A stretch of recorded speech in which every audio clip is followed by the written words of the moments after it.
Do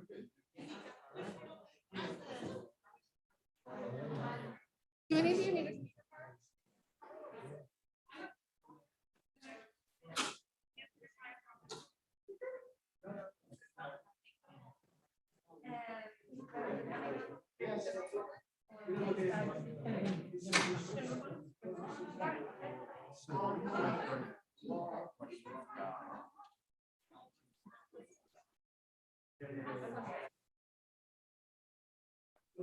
and we are, that is our plan.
Fantastic.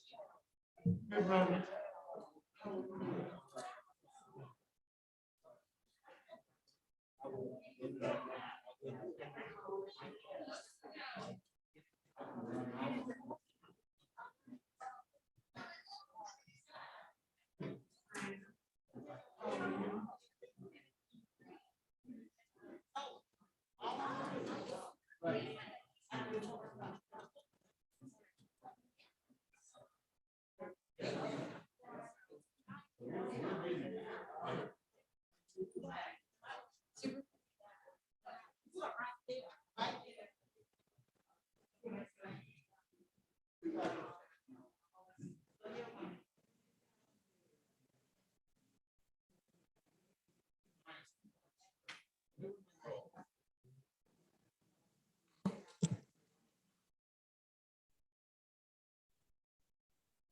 Check.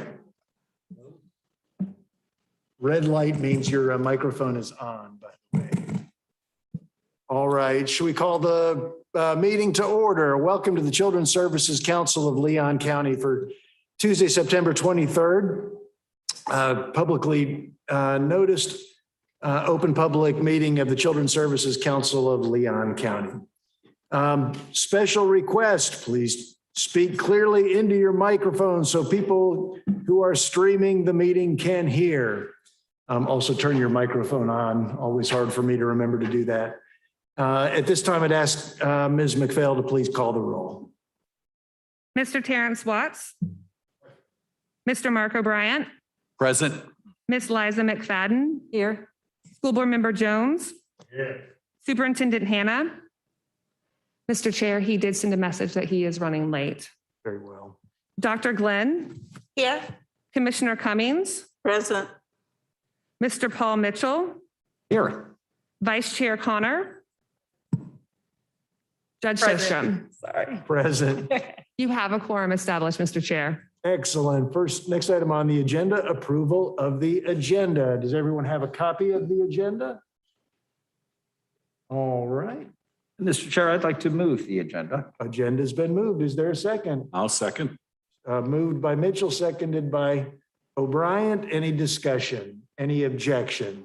So we'll show the agenda approved as written.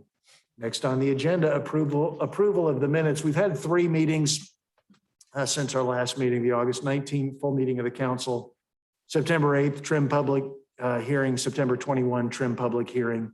The minutes I think were circulated yesterday or the day before. Nice work, Ms. McPhail. And and so I'd ask for a motion to approve all 3 sets of minutes. Mr. Chair, By Mr. Jones. and I'll second it, sir. Seconded by Mr. Mitchell. Any discussion of the minutes, corrections, deletions, additions? Any objection to the minutes? We'll show the minutes approved. Next is public comment. And I will say on the agenda today, later on is our public comment policy, which we'll discuss. I'm trying to get into the habit of having a spiel about what public comment is. And it's ordinary. Fill out a card if you want to comment. Comments limited to 3 minutes. Comments to the council as a whole. The purpose of public comment is not to dialogue with the council, but to tell us your views. And if there's questions, I would ask that you direct them to staff, either here in person or by email. Anyway, do we have any public comment cards? Yes, Mr. Chair. We have 2. The first is Mr. Justin Fitzpatrick with Miss Emily Fritz on deck. Outstanding. Mr. Fitzpatrick, you are recognized. Floor is yours, sir. Thank you, Chair. Good afternoon. My name is Justin Fitzpatrick. I stay at 2000 Merchants Road Boulevard, Tallahassee, Florida, 32311. And I wanted to take the time on behalf of the Village Action Council and We Are All We Need Incorporated to publicly thank Ted Granger and Holly McPhail for being featured panelists on our community forum on the Children's Services Council. We were able to have several group organizations within the Leon County area be on the call to talk about a number of topics, including equity in funding, equity in the needs assessment process, dissecting language in the ITN, capacity building, grassroots organization mobilization, and community revitalization. So I just wanted to publicly thank them on behalf of the Village Action Council and We Are All We Need Incorporated for being featured. And thank you guys for all the information that you were able to disseminate to our organization and to our partners as well. Thank you. Thank you. Next commenter. Ms. Fritz, excellent. You have the floor. Thank you. My name is Emily Fritz and my address is 1433 Bucare Drive. You will soon be hiring an executive director. And according to your bylaws, the executive director serves at the pleasure of the council. Well, obviously that makes sense. But your bylaws also say that the executive director will have an employment contract. I'm a little baffled as to why a government employee who manages 3 people will have an employment contract. There are government employees in this town who manage hundreds of people and hundreds of millions of dollars who do not have contracts. They are 100% at will and can be removed with or without cause. Florida is an at-will state, and having a contract makes it a little bit harder to terminate a person. Now, I'm not saying that I think you're going to hire a bad director. I know you'll hire a good one, but sometimes things don't work out and circumstances change. The person who might be ideal for startup might not be the right person 3 years from now when outcomes are expected. And there have been examples in this town where taxpayers have paid a lot of money due to government contracts. Football coach, university president, and a city manager. Taxpayers have cost a lot of money. Meanwhile, your phone's ringing. Sorry. But if you do decide to go with a contract, I recommend that you do a 1-year contract. That's less risk for the taxpayers, and it also forces you to do an annual assessment of the executive director, which you should do anyway. I think that's what the school district does. I know they have a lot of contract employees. Also recommend that there be performance measures in the contract and that a portion of the executive director's salary be compensation, that a portion of the executive director's compensation be contingent upon meeting those measures. And those should be rewritten every year, because now you're in startup phase. By the end of second year, you should start seeing the needle move a little bit. Now, I'm not saying that you expect the stats to change by 5 points, but there should be some movement by the end of the second year. And if that's not in the director's contract, it will never happen. The voters voted for this because they want outcomes changed. And if the director isn't required to do that, it will never happen. And that's how you can keep the director's eyes on the prize, which is improving outcomes. Thank you. Thank you. Any other public comment, Ms. McPhail? Very good. Excellent. Thank you so much. All right. Next is the interim administrator report. Mr. Granger, you're recognized. Please.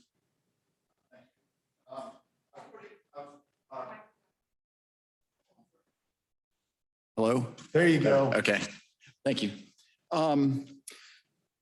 I'd like to propose a process today that will, I think, help y'all and help the public, ensure that the public understands exactly what you're doing. As I was putting together this comment, though, I went back to see what you all have done and the process through which you've done it to ensure that the council has fully complied with the public, the Sunshine Law, the public meetings law, et cetera. And as I did it, I was kind of excited to see. Let me tell you what you've done in 3.5, 4 months. You've executed an interlocal agreement with Leon County. You've elected officers. You've passed bylaws.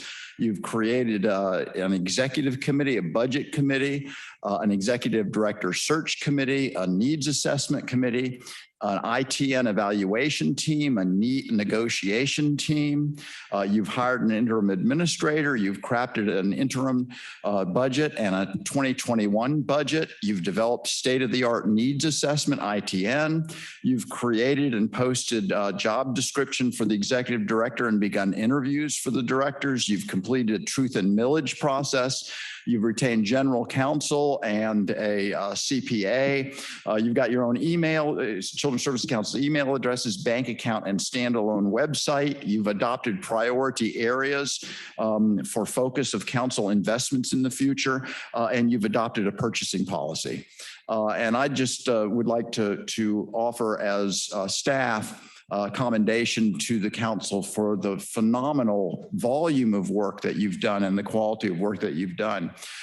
In that light, I wanted to make sure that going forward with everything that is done, the community understands fully what you're doing. And my proposal is that rather than us, which we have done on occasion on minor issues, bring to you things for a vote and you're expected to vote on them. Sometimes you have, sometimes you haven't. That we bring things to you at one meeting and no matter how simple they are, you don't vote on them. And we give a month until the next meeting for the community and for y'all to make sure it's all according to Hoyle and vote on it the next month. We've got, for instance, one thing on the agenda to vote for you to vote on today, which is the public comment policy, which we've discussed twice before. We're going to be bringing to you several other things, including a proposed bylaw amendment that's really only 1 or 2 lines. And it seems pretty simple. But, just in terms of true transparency, we're also going to be bringing to you some other, I think, very exciting ideas that we'll be talking about that we will ask you to be considering as we go down the road. Other in terms of my report, as y'all know, you completed the trim process on Wednesday, adopting 0.375 mils with a total budget of about $7.3 million. And we have money in the bank. I submitted the first request for funding from Leon County this month, and per the recommendation of the council, I did not ask for the full 100,000. They've authorized us to pull 100,000 a month for 4 months. I pulled $60,000 out that we will be expending this month, and next month we will be asking for another amount to keep the money coming. So that is my report, Mr. Chair. Excellent. Thank you so much. Mr. Chair, Mr. Jones, you're recognized. Yes, Mr. Granger, first of all, I just think you do a great job. In fact, as I think about who will be your successor, you've set the bar high for us. And just thank you for your service thus far. And when you talk about what has been the volume of our work as a council, it is by no means equal to the volume of work that you and Ms. McPhail have done and Mr. Rowe, and now your accountant have done in helping us to get to where we are, that we feel confident as we continue to proceed. I am concerned, however, about what you describe as the process for our actions taken in for the Children's Services Council. I think that you'd have to explain to me what would necessitate what you're describing. I think Ms.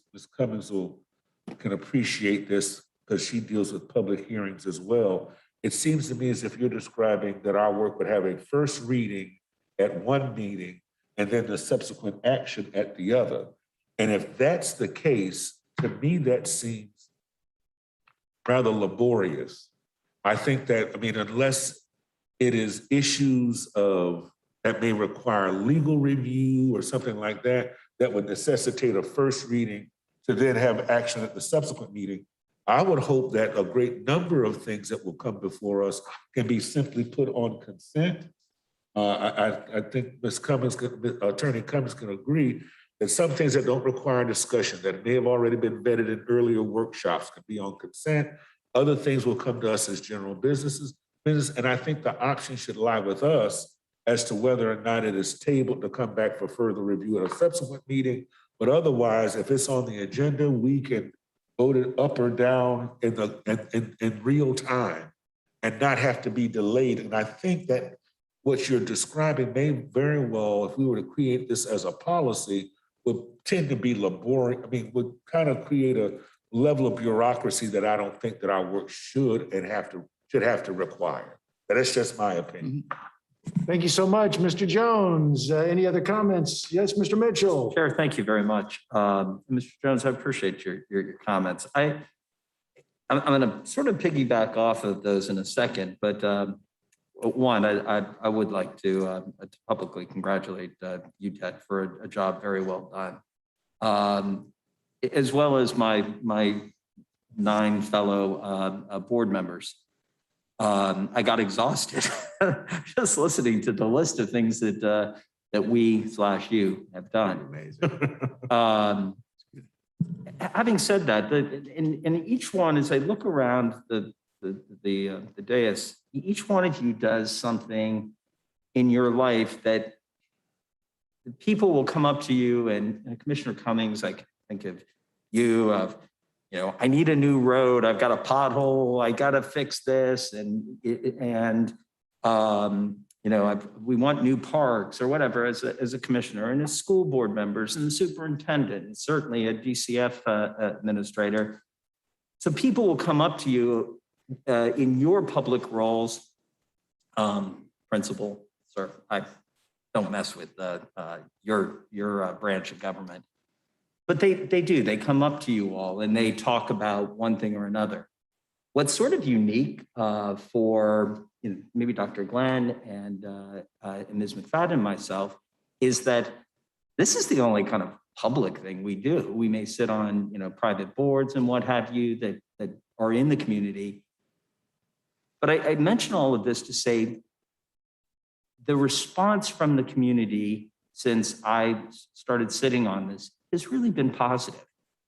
And Mr. Granger, your comments about trying to keep this transparent and really trying to include the community in the discussion is being well received by the community. And that includes people who are not supportive of the Children's Services Council.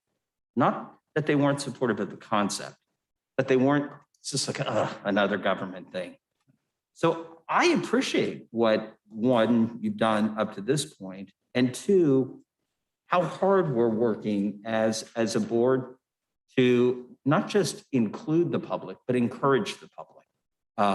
And I have to tell you, there are 2 people in this room in particular in the audience today that have taught me an awful lot. I didn't necessarily agree with them on their positions, and I've changed my position because they were, one, persuasive, and two, smarter than I am. And I'm okay in admitting that there are a lot of people smarter than me. So I don't want to stop the process that we've used. I don't want a consent agenda. One, we don't have enough on. I mean, if it got lengthy, and I know, Mr. Jones, you guys at the school board have a lengthy agenda. We don't.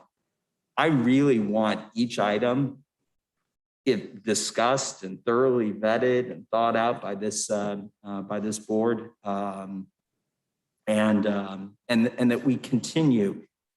I carry with me an article that I read in the Pensacola News Journal, and it was giving advice to the Escambia County Children's Services Council of things to follow. Their recommendation, again, smarter people than me, the editorial board of the Pensacola News Journal.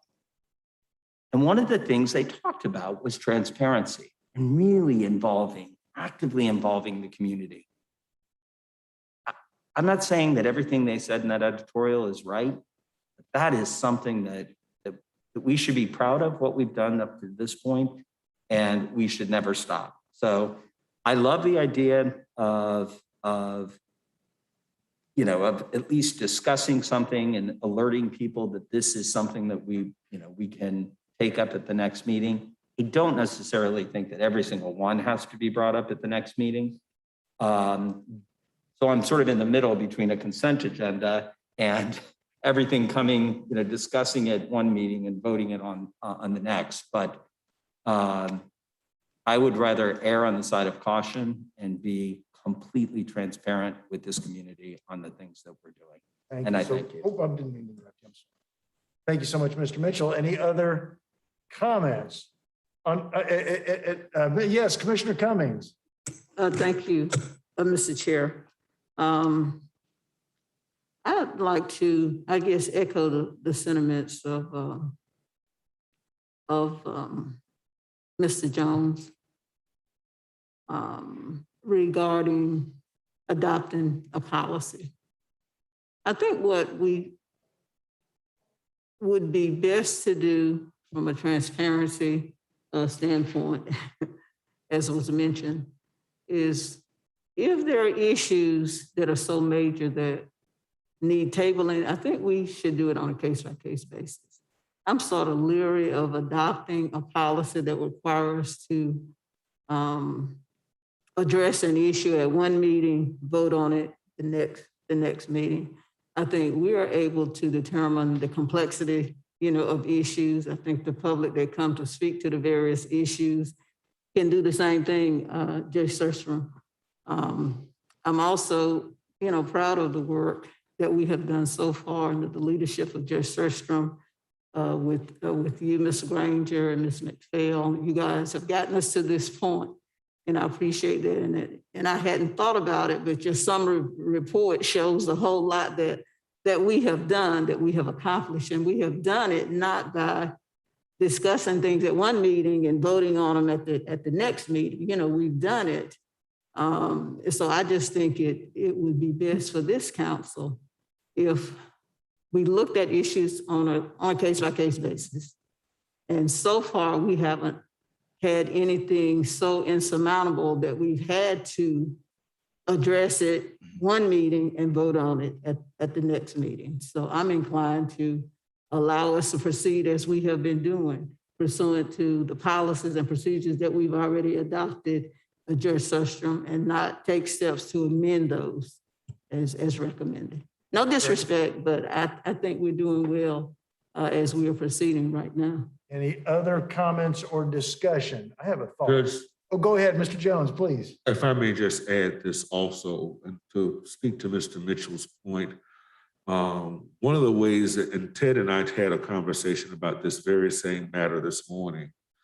Both Commissioner Cummings and the school district, Leon County, the city of Tallahassee, and the school board have as a part of policy that all our public meeting agenda items are posted 7 days in advance, which gives both us as the appointeds as well as our public opportunity. And I don't know that our policy presently addresses that or requires that, but if it does not, I would hope that perhaps, Mr. Granger, with the consensus of this body, that we would adopt that same model such that we can ensure that the public is made aware of everything that comes. So it's not dropped on them the day of the meeting, but they too have 7 days of advance notice that they might be able to address, provide public comment, canvass us if they saw fit regarding issues that might be of particular concern to them.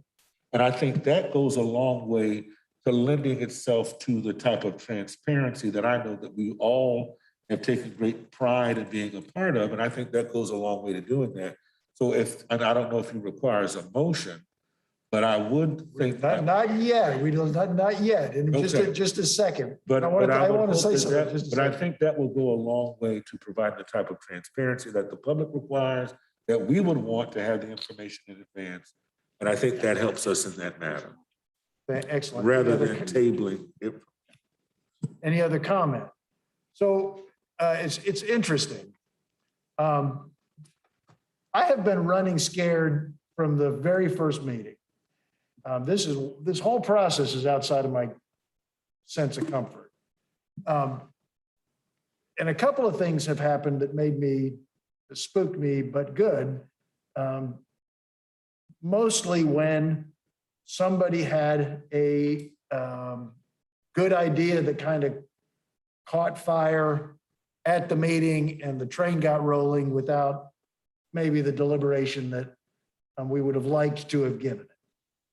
I wonder if we couldn't have something along the lines of, first of all, if something comes up and we're going to vote on it at the same meeting, that the chair is charged to remind the council, this is coming up at the meeting for the first time at the request of any council member, we can take another week to do it, or we should at least have a vote that we're going to vote on this today as opposed to vote on this another day, something along those lines. And I do remember, Ted, what was it where we almost voted on a money thing on the same day that it was proposed with only one meeting, and there was a statutory prohibition to do that. So, as usual, I'm of two minds. So I wonder, Ted, in the spirit of your proposal, I wonder if you could write something down and we could consider it at the next meeting. Sure. Well, just to be clear, when I brought this up, I was talking about a process, not a formal policy. Okay. A way of work. Certainly. Like a presumption. Yeah. Well, I would never presume to want to take away the authority of the council, obviously, to vote on things you want to vote on. I think one of the things that Mr. Jones and I talked a little bit earlier that may address a lot of this is he told me that what they do with the school board and the county is we've been posting the meeting notices a week early, and we've been posting the agenda and the materials as soon as all the materials are done. And what we can do is post the agenda at the same time as the notice, and then build the meeting packet to the extent that it's not completed. For instance, last night we worked late trying to get a couple of things done. And so we waited to publish the whole packet, whereas we could have published most of the packet a week ago. And that would have given the council and the public more opportunity to see what's going on. I'm like you said, I'm really proud of us for what we've gotten done. But in some ways it scares me because we've gotten so much done so quickly. And we had to do it. I mean, we had no choice. If we were going to fulfill our responsibility, raise funds for the people that we serve this year, we had no choice. But I'm hopeful that as time goes forward and we're not inventing the wheel every single week, we can be more deliberative and at the same time, I don't want to limit our nimbleness. So, Mr. Jones, so is your proposal that we publish the meeting package a week in advance? Is that the idea? Yes, Mr. Chair, that we would do that. And I don't think we have to reinvent the wheel. I'm sure there's already existing language in either both the city, the county, school district, all have similar language and may be born of statute. And we would just adopt that same language for our purposes. So what do you think about maybe having Mr. Granger specifically address it to us next week?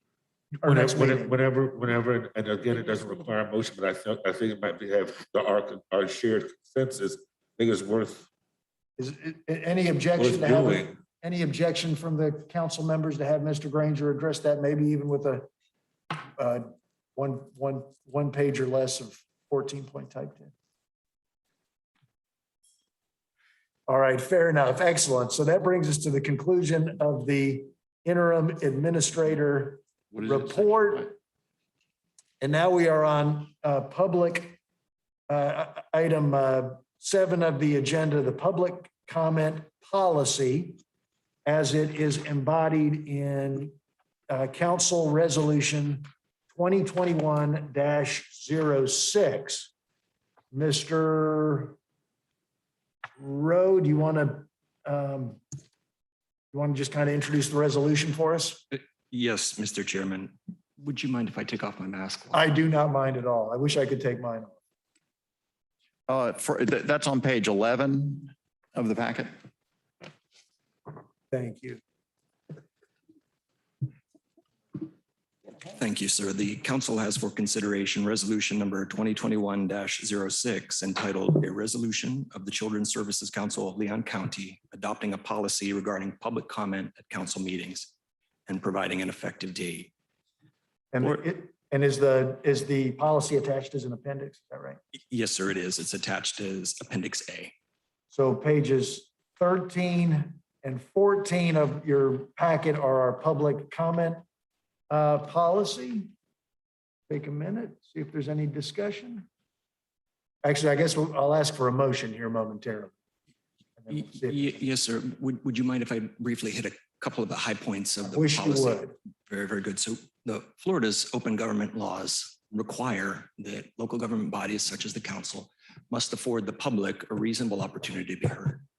The statute in particular addressing this requirement provides that a local government can adopt a policy that sets forth guidelines for receipt of public comment. That statute even prescribes what those guidelines can address and effectively prohibits anything else. Basically 4 areas, and that is 1, the form of a comment card, the use of a comment card for folks who wish to participate and be heard, fill out in advance of the meeting.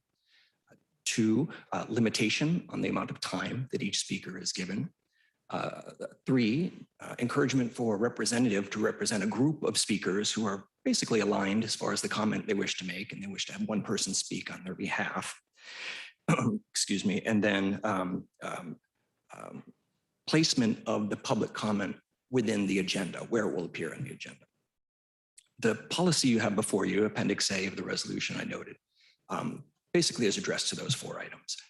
It sets out a 3-minute timeline for speakers. It provides that that timeline can be changed if council so desires to give more time. In other words, in certain circumstances, it can be limited. For instance, if there are more than 10 speakers, and neither the 3 minutes nor the 10 minutes are functions of state law. Rather, they're discretionary matters left to this council. You can provide more time. In fact, I think the last time we discussed public comment policy, one of the comments was, why 3? Why can't we have 5? Well, you certainly can. You could have 5, you could have 10, 15. It included 3 merely as a placeholder, the time being.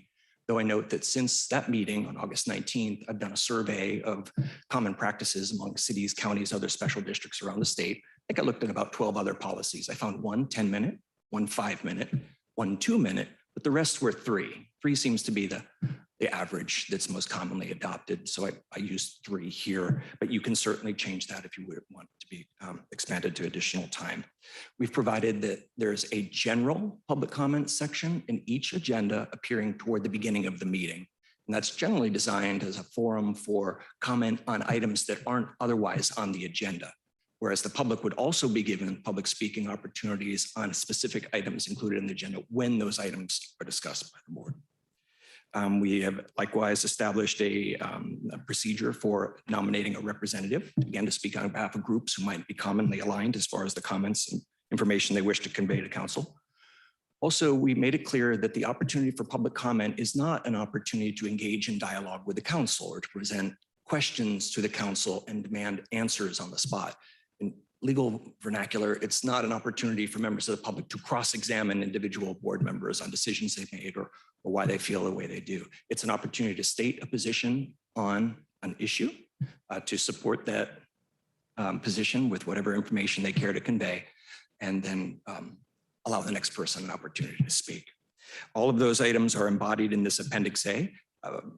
Procedurally, I set it up as an appendix. It'll make it easier to change in the future if the council decides after a certain period of meetings goes by that it wants to make a tweak or a refinement. Very, very easy to amend the policy through changing out the appendix. I think that hits on pretty much each of the highlights. Glad to answer any questions. Very good. Questions for General Counsel Rowe? Just one. Mr. Jones? Here, number 11, that the ones that you receive digitally will be read into the public record. Does that mean, tell me what you mean by read into the public record? So the idea there, sir, is that there may be occasions where the members of the public may very well wish to speak on an issue, but for whatever reason, they either cannot appear in person or due to health concerns, they prefer not to appear in person. If they have comments they wish to be considered by the board, we wanted to make an opportunity available for them to email it in advance so that it can then be read typically by Holly in this case. And the board can consider it even though the person advancing that comment isn't here to share it in person. So if I may offer, and I thought that may have been a literal description of read into the record. What you may choose to opt to do is what we do is when it comes to us, then at a certain time, they are given to us in a full PDF that we then have to digest prior to the meeting, along with what will then be in-person public comments. But they would not necessarily be read to us, but we would be transferred to us in advance. And then if any come after that certain time, then we'll just get them after the meeting if they have come past that deadline to ensure that we have them in advance. That would be my recommendation, that you would make that change, that we would receive them electronically and that they not be read to the record. And then they would be added to the documents that we would ultimately reflect in the minutes. The chair, may I address Mr. Rowe? Yeah, I'm sorry, I'm writing. Yes. Who's? Mr. Rowe. Go ahead, Mr. Watts, you're recognized. So item number 4, could you speak more to that process if someone were to ask for more time from the council?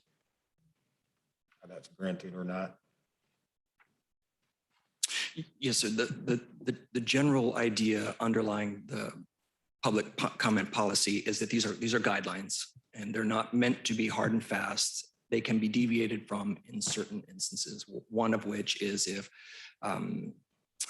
perhaps it's a particularly unusually important matter before the council and the council feels that additional time is warranted for the public comment section, then the council can grant that additional time. That can be done either by the chair, or if the chair isn't inclined to grant that additional time, the other council members can basically vote to overrule the chair and say, yes, the speaker should be given more time. We really need to hear additional information and let them conclude their thoughts. The additional question that I had was in regards to public comments and the board actually addressing those comments. Is there any policy around where that should not occur or how that response is received or taken down or addressed? I'm sorry, so you're saying where in the agenda should public comment be heard? What I've suggested, what I've seen most commonly adopted is for the general public comment portion of the agenda. That's done first at the beginning of the agenda, right after opening remarks, so that folks who want to make sure they can convey their thoughts to the council don't necessarily have to wait till the end of the meeting after 3 or 4 hours when really they just wanted to, share some brief comments and then go on and leave the meeting perhaps. So it's having it at the front of the meeting is mostly an accommodation to the public to allow them to make any comments they wish without having to necessarily sit through the duration of a 3, or not necessarily in this case, but city council meetings, in particular county commission meetings, might go on into the wee hours of the night. It's much more efficient for the public to make their comments early in the agenda rather than having to wait until the end. So that was the idea of placing it at the beginning. And then again, for individual items on the agenda, additional comment will be had at that time for that item. Just an efficient way to go about it. Thanks so much. Any other questions for General Counsel Rowe? Mr. Mitchell, you recognized. Yeah, thank you, Mr. Chair. It's less of a question and well, and 2 comments. One, I agree with Mr. Jones that while it seems like a great accommodation that somebody can send a 3-minute or less commentary that Holly gets to read into the record, you could then have 20 people sending the exact same message that she gets to read into the record 20 times, and I think it's sort of ripe for abuse. So I agree with Mr. Jones on that. The one thing I don't agree with, it's not like a serious disagreement, but going back to my original comments of how transparent this has been and how welcoming we've been to the public to come and address us. For the most part, everybody who has addressed us has spoken publicly before, and they're very smooth, and they make their point and they make it well, and they're done usually in less than 3 minutes. But there's a uniqueness to what we're doing. There's a newness to what we're doing, and it's so unique that up to this point, we sort of act just like every other body. But in the coming months, as we begin looking at the needs assessment, we look at programs that are coming before us, those programs are going to affect the lives of the people that we've been appointed to try to help make their life better. They may not be someone who's used to addressing a city commission or a county commission or a school board. And I would like to give those people 5 minutes. And the reason I say 5 is, and I know the policy allows the chair or any person or any board member to offer it in advance. One, we really, if you think about every meeting we've had, 2 extra minutes for every speaker would not have taken much off of each of our life.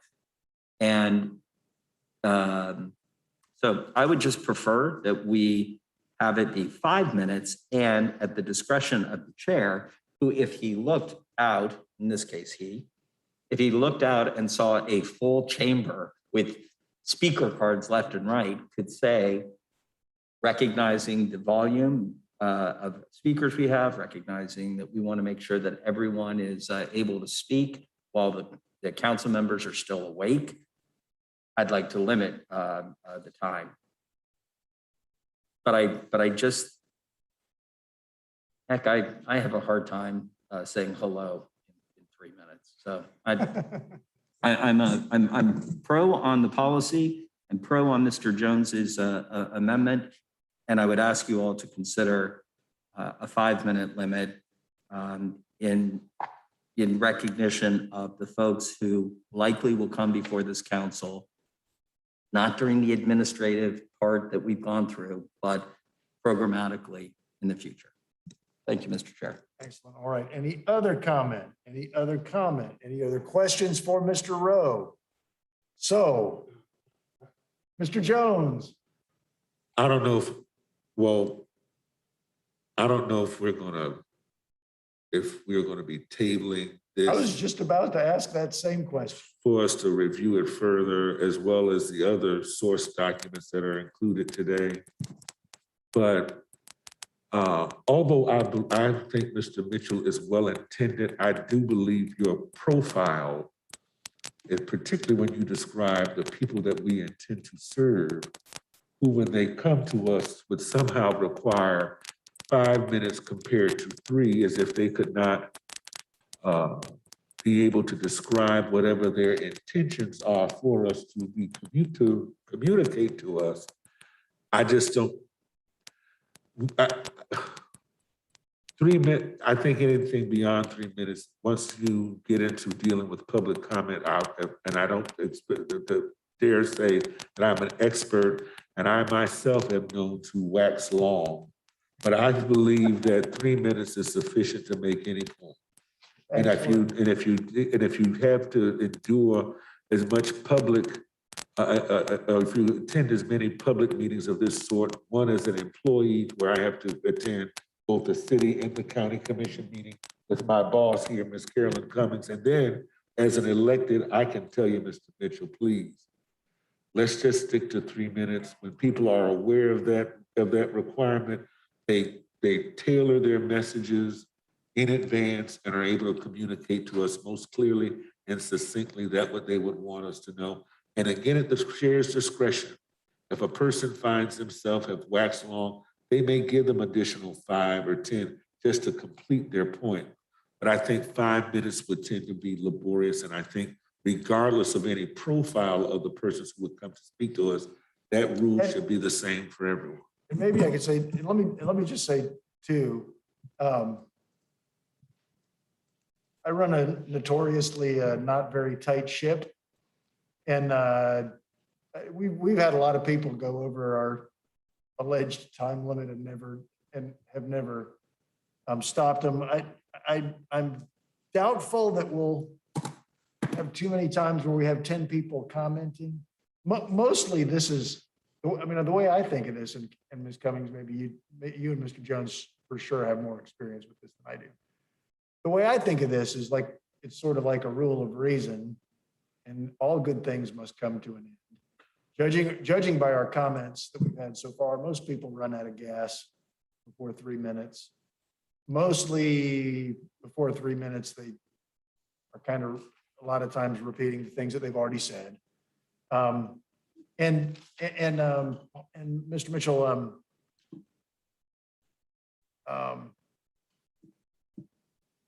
not sure it makes an enormous amount of difference that we say 3 minutes versus 5 minutes, considering the relatively limited number of people who've addressed us on some fairly controversial votes that we've had to take.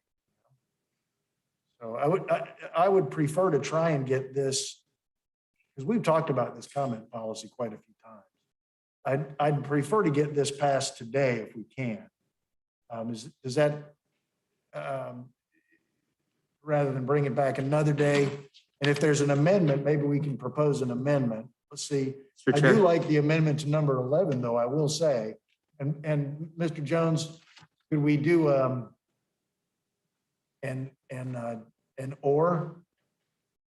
so it would say, so number 11 would say, shall be read into the meeting or transmitted to each member at the prior to the meeting, something like that, electronically. Would that be acceptable to you? Mm-hmm. All right. And Mr. Chair, just this is kind of important. I appreciate Mr. Jones sort of voicing his opinion on my on what was sort of the motive behind my comments. In no way, shape, or form was I suggesting that folks who would be served by the programs or the program folks in general would have a harder time than others, suggesting that many of those folks have not come before a public body before, and be it through nerves, be it through, and perhaps they would repeat themselves. And I'm totally okay with a 3 minute a time limit. I can live with that. What I can't live with, though, is the suggestion that I in some way inferred that the folks who would be speaking couldn't do it, that somehow they would need a special accommodation. Not what my meaning was at all. And I very much appreciate you saying that, so it gives me a chance to say, oh, no. Big misunderstanding. So thank you, Mr. Jones. Thank you, Mr. Chair. And actually, I'll make a motion. Mr. Mitchell, what is your motion? I'll sir? make a motion that we adopt the policy that's been presented in resolution 2021-06 with one amendment. And that is under item number 11 in appendix A, that it read,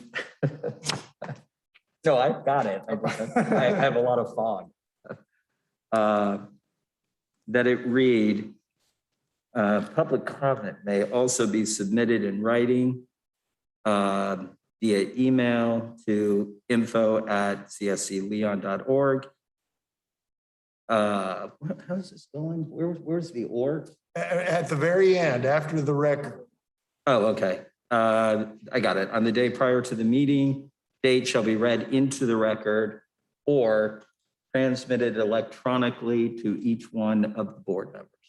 All right, Mr. Jones, your thoughts? That is not my recommendation. It is not to be read into the public record. It would be transmitted to board members and then included in the public record, but it would not be read into the public record. That's why I asked him to clarify what read into the public record meant. I'll tell you, when I said that, when I said the or, I was not focused on the by 5 p.m. on the day prior to the meeting. And so my thought on it was, well, what if somebody sends something right before the meeting and you read into the record that way, but Let me try the motion one more time, because I so agree with Mr. Jones on this. Mr. Chair, I would like to move resolution number 2021-06 with one amendment, and that is under number 11, and staff, please feel free to edit at its will, but folks who are not able to be here in person may submit electronically to info@cscleon.org their written comments and written comments received by 5 p.m. on the day prior to the meeting shall be forwarded to each of the board members for their review. And included in the public record. And included in the public record. I'll second that motion. so it's moved and second. So any discussion of the public comment policy as amended? Any discussion? Any objection to the public comment policy as amended? We'll show the public policy comment policy as amended, adopted unanimously, moved and seconded, moved by Mitchell, seconded by O'Brien. And with that, I'd like for a motion on resolution 2021-06. So now, we've amended the. Oh, we've amended, Now okay, we're- without objection. Now I'd Trying like to follow move. Commissioner Cummings, I'm trying to follow Commissioner Cummings' rules of order. You're very good, Mr. Chair. Then with that, I would like to move the amended version of resolution 2021-06. No, there is, actually, it's not amended. We amended the policy only, so we're adopting. I'm the moving resolution resolution as written. 2021-06. All right. So Mr. Mitchell moves resolution 06. Mr. No, I O'Brien second that motion. moved in second. Any discussion? Mr. Jones, what have I messed up? Tell me. What are we voting on? So the policy is appendix A to 2106. We had to vote on the appendix, and now we're voting to the resolution that actually adopts the policy. I don't know that it's necessary or not, but that's the motion on the floor. This is what you get with my leadership, by the way. All right, so moved and second. Any objection, discussion, comments, concerns? We'll show resolution 2021-06 adopted unanimously. Bring us back to the agenda. That was item 7 of the agenda. And now we're on proposed updated bylaws. Review of draft proposed updated bylaws. Mr. Rowe, you are recognized. And those are on page 16. Page 16, thank you. Thank you, Mr. Chair. Local government bodies typically operate under a charter. That could be a formal charter adopted by a county. It could be a municipal charter established by the state legislature or approved by voters. In the case of special districts, the charter is often established by the local government which created the district. In this case, the Children's Services Council is an independent special district, and the state law authorizing creation of Children's Services Council says that the council itself can adopt its own bylaws, rules, and regulations for the conduct of its business and its affairs. That's basically the charter for the Children's Services Council. It can be tailored to the individual needs of a particular council. It doesn't have to mirror or mimic the bylaws or charter that's been adopted by another council elsewhere. The bylaws you have before you this evening should be relatively familiar to the council. They've been presented to and I think approved before. I think our plan is to highlight a couple changes that we're suggesting to the bylaws, and then we would bring the bylaws back to you as we've noted for formal approval sometime at the October meeting. Correct, unless the council decides to approve them today. Sorry. My recommendation would be to not approve it today because we don't have a resolution queued up. All right. Again, consistent with our recent approach of doing everything by resolution. I'd like to. All right. So the idea is resolution next month. Go ahead, Mr. Rowe. So the bylaws include a preamble describing the council, provides for membership and term of office of members, describes the meeting structure, when meetings will take place, certain parameters regarding the conduct of council meetings, including for special and emergency meetings, provides, as it must, that all meetings of the council are public meetings open to the public under the state sunshine laws, provides for the taking of minutes, another requirement of the sunshine law. It talks about voting and the necessity to have a quorum of council members present in order to vote on a particular matter. It describes officers within the council, such as the chair, the vice chair, the treasurer, and describes the respective responsibilities of each officer. Provides for filling of vacancies in the council. Describes financial matters, including the fiscal year. The fiscal year of the council is October 1 through the following September 30th. Provides for the reporting requirements, which are required of the council as a unit of local government in a special district. Budgeting matters, employment of executive director, et cetera. During one of our earlier meetings where the concept of resolutions was first presented, there was some discussion about who signs each resolution and whether or not there was basically someone fulfilling the role of a secretary or clerk who would attest to the due execution of each resolution. One of the changes you'll see in the document before you is that the role of attesting each resolution is specified and directed to the executive director. Could you point us to that language? Yes, sir. That's on page 22. I believe it in color version, it appears in red. It's basically item F. F on page Excellent. I do see 22. it. Thank you, Mr. Rowe. Go ahead. Provides for conflicts of interest, and that is basically a local codification of state law. Board members aren't allowed to participate in votes which would accrue to their financial gain. You're required to abstain from those types of votes, and also provides that the parliamentary procedure for the council's meetings will be consistent with Robert's Rules of Order, which is the established norm for local government meetings. Also provides a provision by which council members are required to appear and participate in meetings, and that if a council member does not appear for, I believe it's 3 consecutive meetings, then they can be asked to resign from the board so that that position can be filled by somebody who's better able to attend and participate. And again, I think that's relatively consistent with the bylaws that have been presented previously. The key difference is that the executive director position will serve as the attestor for instruments and resolutions adopted by the council. All right. Is that the only change to the bylaws that we've already adopted? Yes, sir. I hate to break your principle that you've just established today, but this seems like maybe an opportunity to streamline things. I don't know. Is there a motion? Ms. McFadden, discussion, go ahead.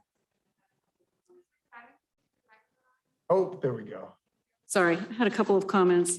One is, I think we should think about a lobbying policy in the bylaws. There's what- not one, and when I looked through most of the other children's commissions, they do have one. What kind of a policy? A lobbying Lobbying, policy, specifically probably prohibiting lobbying use of government funds, but perhaps allowing it or advocacy if we raise private dollars.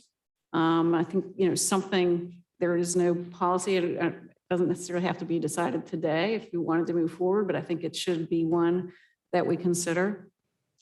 Second is the conflict of interest. Given that Tallahassee is a little bit different than a lot of other parts of the state, we have a lot of folks, myself included, who might serve as a strategist or a client to folks who end up applying for these funds. And so I would say perhaps broaden the determination of when someone needs to excuse themselves from a vote by clarifying that would include if someone serves as a strategist or client or vendor.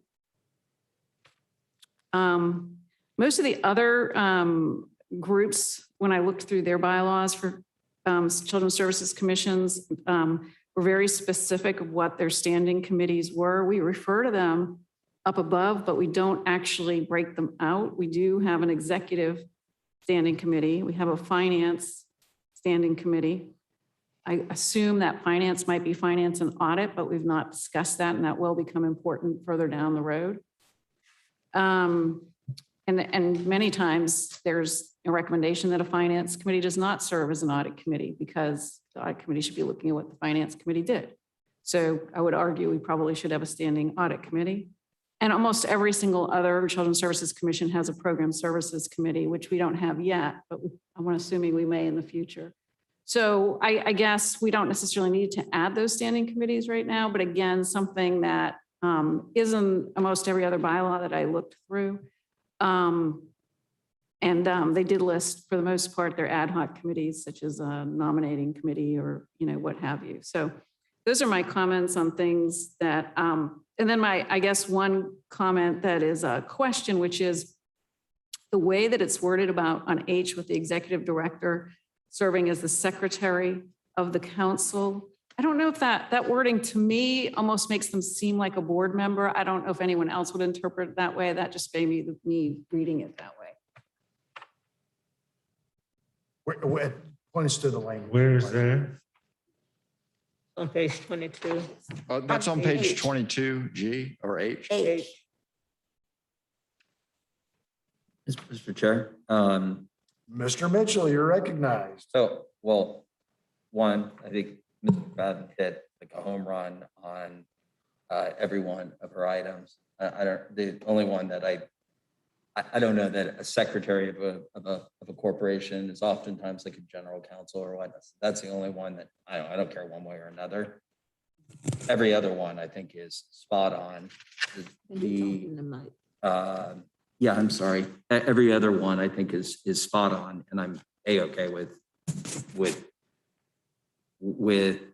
designating a board member as secretary if that's the will of the council. The rest I think are incredibly important because if you think about what Mr. Rose said, especially with conflict of interest, and I think it's perfect that Ms. McFadden mentions this, it may not benefit her directly, but by representing a client,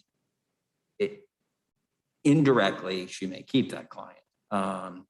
Same thing with me. So I think good for you for bringing it up. The second thing I would say, Mr. Chair, is that while Ms. McFadden has said we can move forward, I would suggest that we incorporate, if it's the will of the council, incorporate her ideas, specifically an audit committee, and you definitely don't want the finance committee being the audit committee. I mean, again, trust me, I'm not going to take any money, but you want somebody.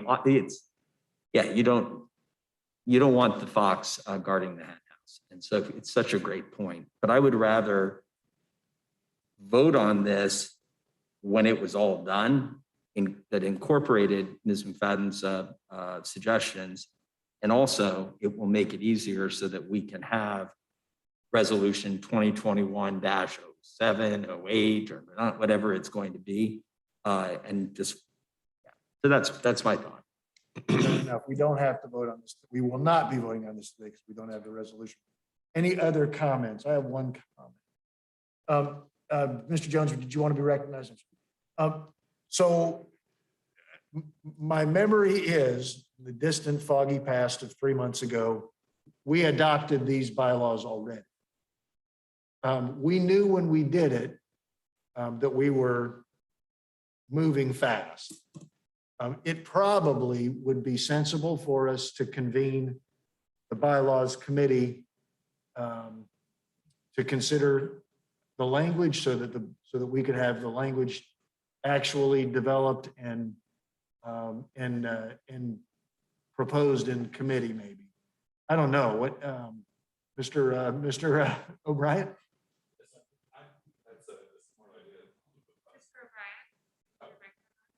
Yes, I think that's a wise approach. The reason why is there are some things that probably do need to be cleaned up on a moving forward basis. Included in the bylaws is section, what is it? Article 2, section 1, which relates to interim and organizational meetings, which is a part of what we've been doing. Yep. Certainly in the early set of bylaws, that was important for us to recognize, but on a moving forward basis, I don't think that section is required anymore. I think it just is additional ink on Those paper. dates have passed. And I think we need to identify a set of bylaws that are the moving forward permanent bylaws for this organization and really try to shape our bylaws to reflect that. Now, and that being said, we still have a lot to do. We've got the ITN to get done. We've got an executive director to get hired. We've got to start thinking about getting programs. We've got a lot to do. So These are almost really set as an interim set of bylaws, right. not as a permanent set of bylaws. I wonder if we shouldn't wait to convene, and this is self-interest on my part because I don't want to go to another meeting. I wonder if we shouldn't wait to convene the bylaws committee until we go ahead and get the executive director hired. And then the next executive director can be involved in the development. Mr. O'Brien? Yes, just with that in mind, I'll look at council. Is there anything that you feel that at this point in time is necessary to change, or do we have the luxury of waiting until we identify a permanent director and get more of the perfunctory stuff out of the way? Yes, sir. In my estimation, there is no urgency to do this. You can, in fact, without causing any unintended problems, wait until the executive director is hired. All right. So, Ms. McFadden, just like to see what you think. Okay, good. All right. So let's do, so it doesn't slip into the land of things we've forgotten. We'll put it on the agenda for next month with the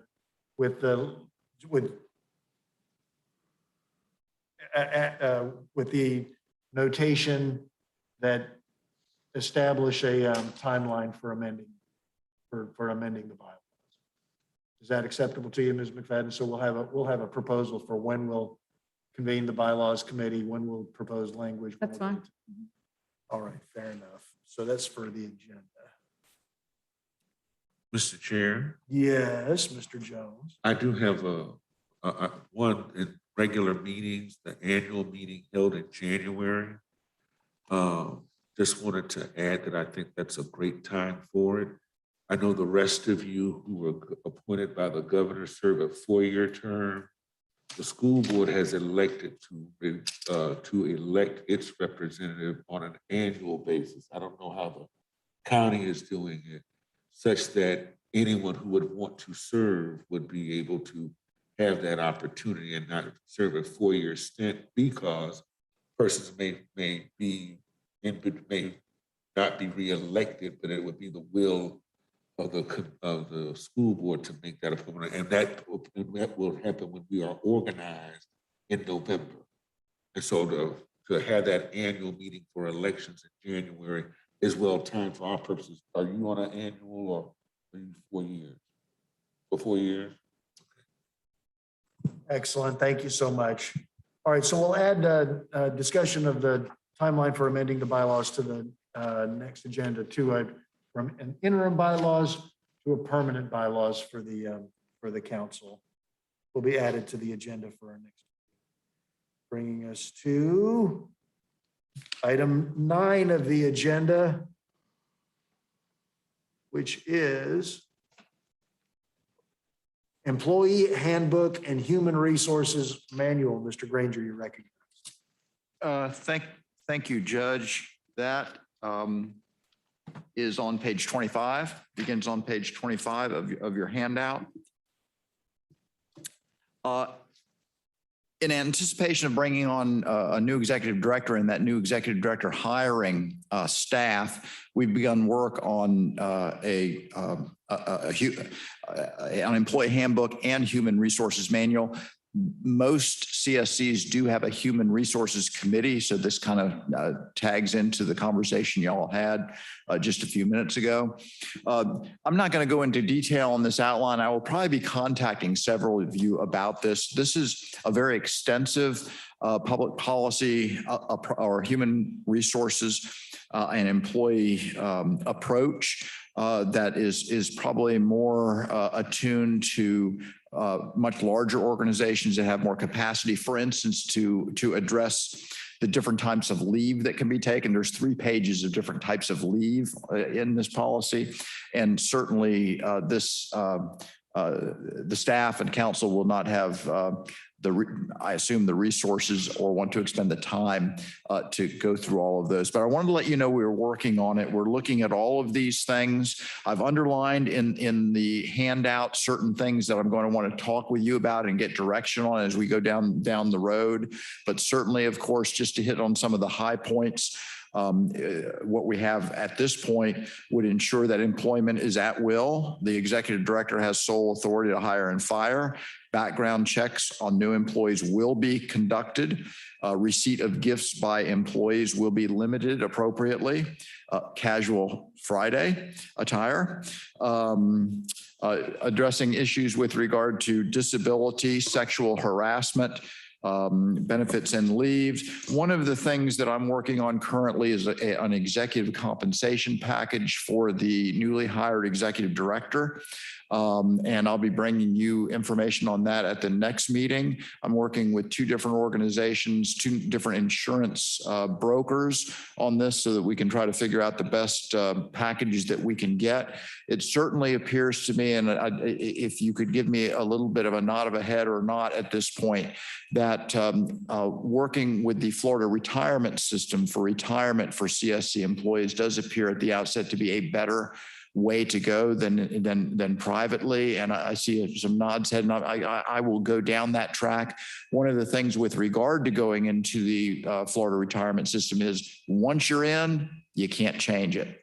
So it's a decision that's made for life if the council decides to go there. The employees of the council are not, while they're eligible for the Florida retirement system, are not eligible for People First, for all of the other health care and other benefits that are offered to state employees. So I'm working with those brokers also to put together a package for employees and for the executive director that I'll be bringing to you probably next month. And so that will play into this also. And then also dealing, of course, with vacation and other types of leave and whatnot. And I'll be circling back if anyone has any particular comments at this point, or if you'd like to catch up with me at any time, I'll probably be connecting with some of you or all of you at some point to kind of get your thoughts on this. I would like to go back. Mr. Jones, you're recognized. I'm sorry, Mr. Chair. No worries. Mr. Chair, if I may. I am interested in us visiting the point that was made in public comment regarding the merits of a contract versus a person just being employed at will, or does a contract in any way preempt that employee to still be serving at will? I'd like clarification on that, because I think the point is well made that we would not want to be harangued into a situation where we may want to make a decision within the terms of that contract to do something different than. So I just think we need to put ourselves in the best position legally to be able to make the types of administrative choices that we would want to make regarding anyone who would be in our employ. And us only having one employee specifically being the executive director, I just wouldn't want us to be at any disadvantage. So I'd like for that to be explained when we come back to talk about the package. Sound like a job for our general counsel, maybe. Maybe address that, because we've got some hiring decisions to make, obviously, and maybe we should have an agenda item for our next meetings for you to give us some advice about the pros and cons. Yes, sir. Ms. McFadden. I have one issue. As the Children's Services Council, I don't think we should just simply take the Family Medical Leave Act and copy it. I very strongly would support paid family leave, especially as a group that is trying to set precedent for children and family issues in this county. So I would hope we could look into that and have that as consideration. Excellent. Thank you so much. Any other discussion? Mr. Watts, you recognize. Yes, Mr. Granger, also looking at this prior to the meeting, I do want to propose that we reference the Department of Management Services as a current state of Florida template that's current as of 2019 as far as an employee handbook. So where some of the things around leave, we're not necessarily reinventing, or even around like the birthday, holiday, getting paid. I've not heard that before. So I do propose that we consider that. That's already out there. Thank you, Mr. Watts. Excellent. Any other discussion or comment regarding our human employee handbook and human resources policies draft? Seeing none brings us to committee reports. Needs Assessment Committee, Dr. Glenn, you are recognized. Good afternoon, everybody. Thank you so very much. I would like to point your attention to page number 32 in the packet. We do have a few slides that we would like to review with all of you, just to give you an update as to our progress with the Needs Committee, the Needs Assessment Committee, and where we are right now. This is our current status. This is our timeline. We did issue the ITN on August 23rd. I think we were all very excited to get that ready and out the door. We did get some questions that were submitted. The deadline for that was on September 3rd. We had responses to those questions on September 16th. That's when they received their responses. The deadline for us to get our responses is tomorrow. So we're really excited. That's tomorrow at 1 o'clock when we expect to get all of those responses in. We will then go into an evaluation stage where we have an evaluation team, and we'll discuss in a moment who those individuals are. But from September 26th through October the 6th, there will be an evaluation phase where the evaluation committee will be reviewing those and surfacing the responses that we thought are most appropriate. On October the 7th, there will be a meeting where the evaluation team comes together and they make a decision as to which of the responses are the best responses. And then there will be a convening also of the negotiations phase team, where we will basically hand off those the names of those organizations to the negotiations team. That team then goes into the negotiation phase from October 8th through the 14th, where there will be a different series of meetings where they will have negotiations with the responders. And then on October the 14th, the negotiations team will meet, and then they will recommend who they want to bring forward for award. And then once that recommendation is made on October 14th, then we bring those recommendations to the council on October 21st. And if the council approves that recommendation, then we do expect for the contract to begin on November 1st. So now this is our dream timeline. This is what we are expecting to happen. Of course, there may be changes to this as necessary, but as of right now, that's what we are expecting. If you go to the next slide. So I did want to let you all know that we did get some questions. We got 24 questions from 5 vendors. So I got to be honest with you, I was impressed with the fact that we got responses from 5 vendors. That means at least 5 organizations are interested in doing this. I do expect that we would get at least 5 responses. We hope. We'll see what happens here. Those questions are actually in your packet. And if you want to take a look at those. So the questions that we got are on pages 37 through 40.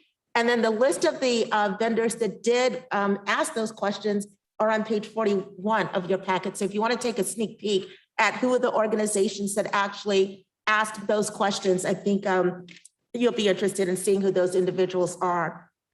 The next slide, I just want to review for you all who the evaluation team members are. I think we listed these before, but the names are here. These are the individuals. It'll be myself, of course, Ms. McFadden, Mark O'Brien, Terrence will also be on the committee, and then Dr. Bolden, who is the principal at Mims Middle School. We do have an alternative, just in case something happens. We just want to make sure we have an adequate amount of people that will be a part of the evaluations team. Holly has been really keeping us engaged. We have our evaluations packets and ready to go. So we all know what is required for the evaluations process. The next slide, please, Holly. So here are the responsibilities of the evaluation team. We will evaluate all of those responses. We will score them, and then we will decide which of the vendors we would want to be on our short list. Then we will independently score them. So no one will know what the other person is saying or thinking as we read through those. So it will be an independent evaluation. All of our notes will be captured and put into the public record. And then we will give those responses to Holly. She will compile them, and then she will bring them as an aggregate score for the evaluation team to consider when we convene on October the 7th. So on the next slide, please. Okay, so the team comes together on October 2nd. We will be here. We will be going through those and then making decisions, negotiating with each other, and then come up with the top vendors that we want on the short list. We will then have a meeting at 2 o'clock. It will be a public meeting, so everybody's welcome and the public will be a part of that. We are asking the members that are on the negotiations team to please attend that meeting if you can, because we want you to hear the conversation. After that meeting, the evaluations team work is done. It then goes to the negotiations team, but I think it's important for the negotiations team to hear what was important, what were some of the reasons for the decisions. So they'll have an opportunity to be a part of that and understand why the shortlisters are indeed the shortlisters. The next slide. So now here are the negotiation team members. We have Commissioner Cummings. I will be also on the negotiations team. Daryl Jones will be on the negotiations team. Walter Sachs, we invited Walter back because he was so instrumental to the work here. And then Neil Skeen will also be a member here of our negotiations team. We will select a lead negotiator from this group. So hopefully someone who will be the voice of our team, and we will make that decision at our strategy meeting on October the 7th. There is the potential for some subject matter experts. I don't know if we will need the subject matter experts or not, but if the negotiations team meets and says, we really need someone to give us some insight as to how to, really manage the negotiation process, we did leave the option here for us to engage the subject matter experts. They will not have a say in the decision at all, but they will guide the negotiations team into different ways to effectively negotiate. So we wanted to leave that option available to engage subject matter experts if necessary. Here is our status for the negotiations team. They will meet immediately after the evaluation team comes up with the short list. And then they will have a strategy meeting. There will be a joint strategy meeting with the evaluation team and the negotiations team. This will be a closed meeting where we will really sit down and think through what are the things that we really want to strategize about as for a part of the negotiations. So we will have that being a closed meeting, but it will be recorded and we will make it available to the public after the meeting. But we just wanted to make sure the vendors that we will be negotiating with aren't aware of what our negotiation strategy is. So that's the purpose for that. And then we will compile the scores, and then we will go into the first round of negotiations after that meeting. So that was it. I think I did that in 3 minutes. That was within our time frame. Yes. But I just wanted to give you all some insights. Yes, I have. Well done, Dr. Glenn. But that's where we are. Any questions for Dr. Glenn? Any discussion regarding the IT and If I may, thank you so much. Mr. Jones? The presentation was great. And what I thought was also really cool is that you did provide us with the leeway to include subject matter experts. You'll recall I have mentioned quite often how important it is for us to have community engagement in these processes. And this go, and I guess when we convene as a negotiation committee, I hope that others will share that same sentiment. We have a wealth of intellectual capital found in our capital city with two major institutions. And I just think that the opportunity to engage in that way, to have public engagement will be critical, but providing a certain level of legitimacy beyond our own appointments. So thank you.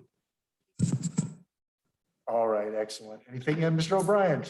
Does this require a motion to approve the report, or can we just move forward?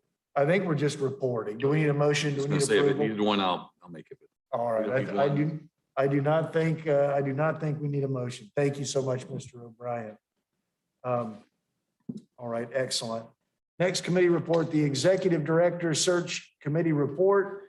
The report is as follows. We have an Executive Director Search Committee. It met. We've interviewed 3 of the 6 candidates. We have some extraordinarily difficult decisions to make, which is a fortunate position to be in because we've got great candidates. Ted, why don't you finish up the report?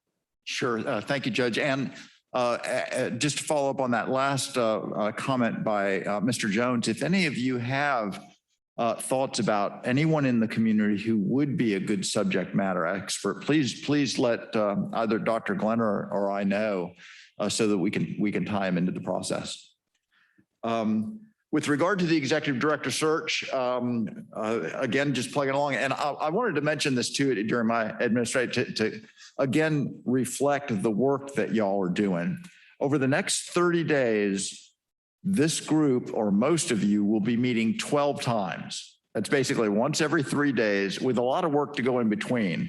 And that has been consistent with the level of meetings and work that y'all have been doing for 4 months. So again, the workload is pretty significant.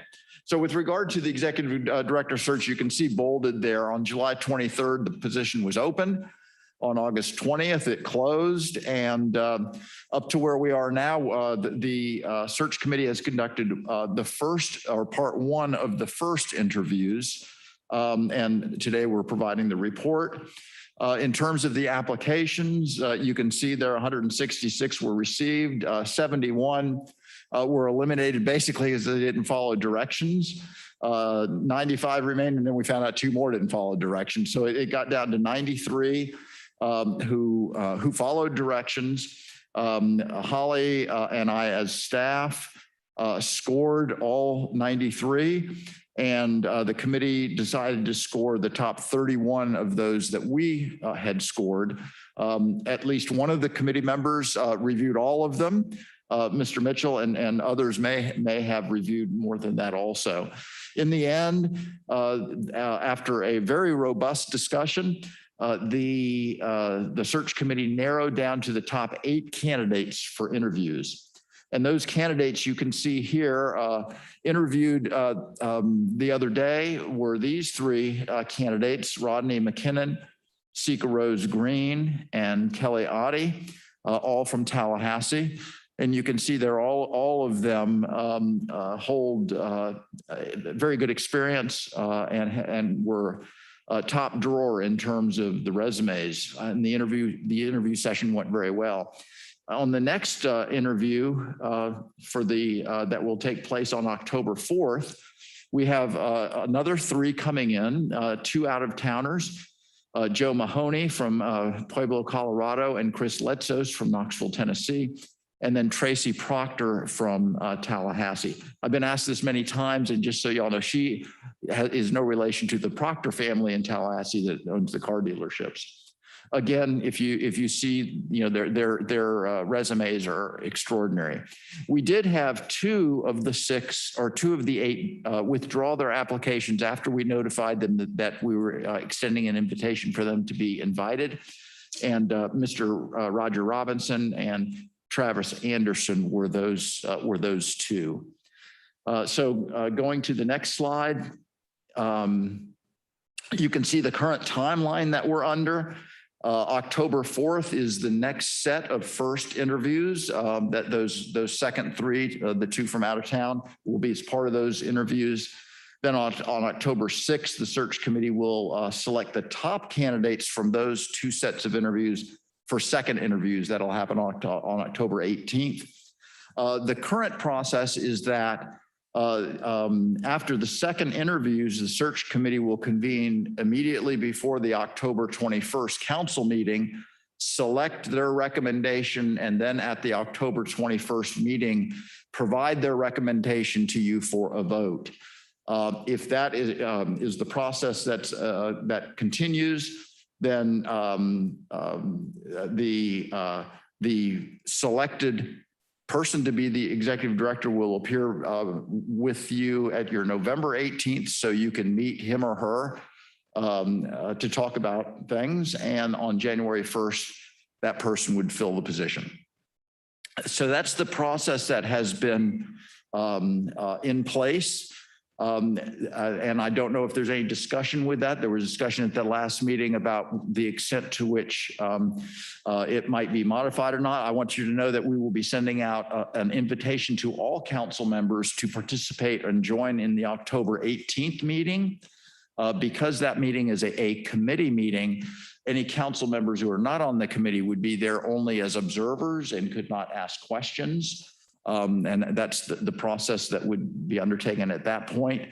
And last but not least, I know there may be some questions or other, but Superintendent Hannah was going to offer a recommendation at today's meeting, but he couldn't make it. So he texted Ms. McPhail, who told me he would like, because there were originally 8 candidates selected for interviews, he would like the council to consider expanding and adding 2 more of the candidates, the next 2 candidates who are on the list for interviews to begin with those 2. So that there would be a total of 8 candidates interviewed again for the position. Okay. Mr. Mitchell, you're recognized. Yep. So here's I made the motion to make it 8. And if you all remember the evaluation committee, there were 2 cuts. There was a cut at 8 in terms of the scores they got. There was a cut at 8 and there was a cut at 14.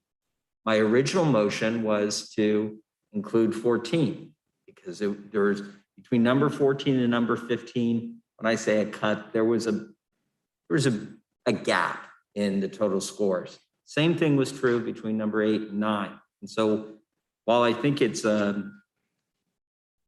I think we would be well served by sticking with the 6 that we have.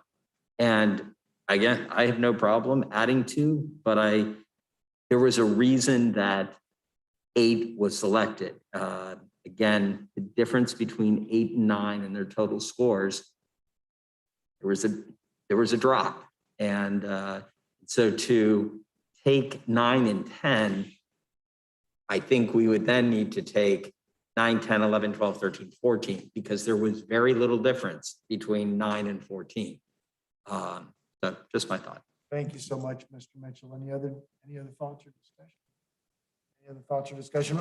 My inclination is to, Liza, go ahead. Oh, microphone. Sorry. I was going to say, I agree. I think if you go with the 6, if no one comes forward, then you're going to re-advertise anyway. So right. And to me too, well, any other discussion? I didn't mean to interrupt you. So based on the 3 interviews we've done so far, we've got spectacular candidates. And I'm not sure that we add bang for the buck by expanding. It's always difficult when you have choices to make choices, but they've got to be made.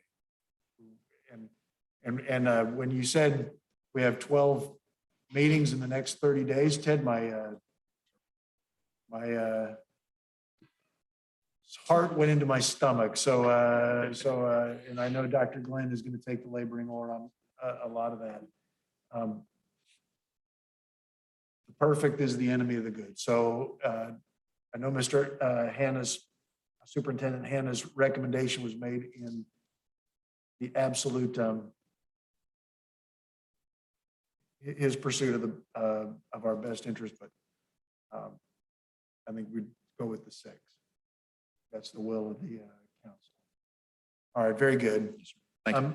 So does that conclude the Executive Director Search Committee report? Yes, sir. Excellent. Bringing us to our communications and social media terms of use. May I ask Mr. one McPhail. question? I'm sorry, Mr. Not so Chairman. fast, Mr. Jones. Just one question. Did you list the members of the search committee? The executive director search committee? I'm sorry, I can't understand. Did you list the members of the executive search committee? No, that was not in the PowerPoint. Who are the members of the search committee? They are the executive committee plus Mr. O'Brien. So Mr. O'Brien, Ms. Connor, Mr. Judge Sostrom, and Mr. Mitchell. And Commissioner Cummings. And Commissioner Cummings. Okay. It's most of the council, to be perfectly. It's half the council, yeah. Okay. Thank you. Yes, sir. All right, very good. Thanks. Yeah. Ms. McPhail, you are recognized. Yeah. Oh, not so fast. Commissioner Cummings. Yeah, before we move on from that report, Your Honor, I just want to just get clarification. At one point, it says that the interviewing or selection committee meet to make a recommendation to the full body. And I'm not sure if we do that here or if we do it as a committee. But I guess my thinking or my question is, are we recommending the top candidates or are we charged with recommending one person or a couple of people to bring before the full council and then the full council get those individuals?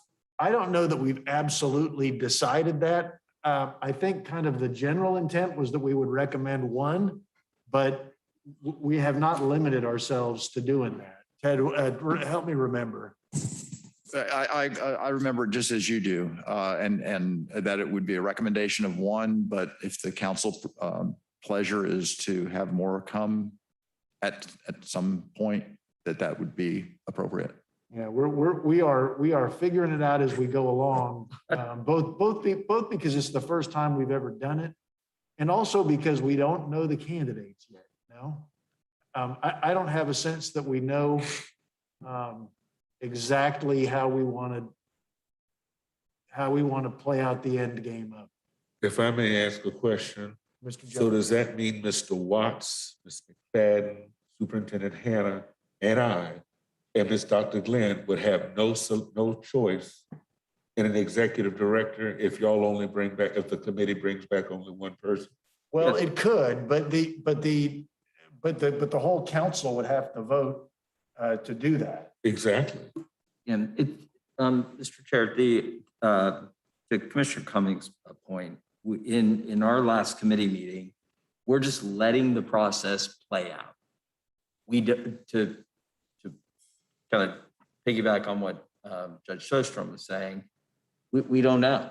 And much like the recommendation of the ITN committee, we're not part of the negotiations. We're not those who, that's why we have committees. The thought, I think, Commissioner Cummings at our last meeting was, what do we do? You know, do we bring one? Do we bring two? Do we bring three? Initially, it was that we would bring one, but I remember, and I mentioned this at the committee meeting the other day after interviews of the first three candidates, that there was an expression by several of the members of the council that said, yes, go forward, do great things, executive committee, but we want to know about them. And so, Mr. Jones, if you want to look at the 6 resumes, certainly, we should share them with everyone, the top 6. If there's feedback that you have, if there are thoughts that you have, but at some point we have a committee to actually interview people. We're certainly not going to say to you, you have no choice. You must If you hire. bring back one candidate, we have no choice. Well, the choice is to vote no. Right. And then kind of go back to the drawing board. Mr. O'Brien. This is just from my experience. I think we have committees for a reason. We trust our committee members to to make wise recommendations. But again, remember, the committees make recommendations, not decisions. It may be, and ideally, we bring in one candidate, but it may be that we bring 2 or 3 back. But at the end of the day, the commission as a whole has a vote. And if the vote doesn't come to consensus around a member or around a choice, then the committee goes back and starts all over, or at least goes back and takes the direction from the commission. I think we have to follow and trust the process. And if we're not going to, then I think we just eliminate the search committee and then just basically interview as an entire council. I don't think that's what we want to do, but again, I think this is where we have to trust each other and trust the process. And again, if there's not anybody who we feel as a whole, again, recognizing that the committee is only making a recommendation, not making a decision. If we don't feel comfortable as a full commission, I think that we go back and we act on the vote of the full commission, the full council.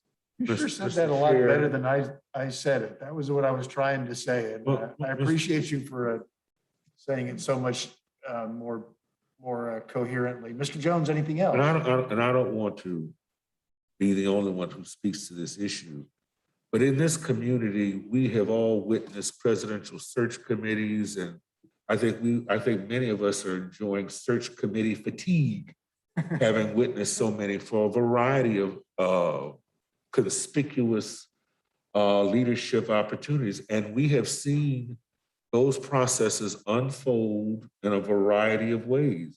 And it's not a lack of trust, but I'm not willing to abdicate what is my appointed authority to make a decision relative to the person who will provide leadership for an agency that I fought hard and shared a great deal and not compromised, but expended a great deal of my political clout to see happen and give the decision to other people outside of myself.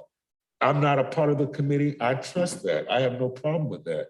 But then to only have one person for this entire body to consider, when you've weaned it down from 96, and then Mr. Watts, Ms. McFadden, Dr. Glenn, Superintendent Hannah, and I have no exchange with any of the potential candidates.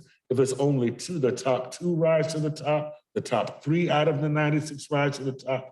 But it would be my expectation that I would have an opportunity to be engaged with the finalists in some part of this process. And I never knew that the process meant that the remainder of the committee would not be engaged. Could you, before I turn it over to the other council members, Mr. Jones, could you tell us how you would like to see it work? That you went down from 8 or 6 to 2 or 3, but that the rest of us would have an opportunity because y'all will have made the decision of who we thought were the best candidates. And then we would have some engagement in that process. And then we would vote as a body on whatever number y'all would recommend, whether it was 2 or 3. So bring them back for like a third interview, because we sort of had discussed something like that.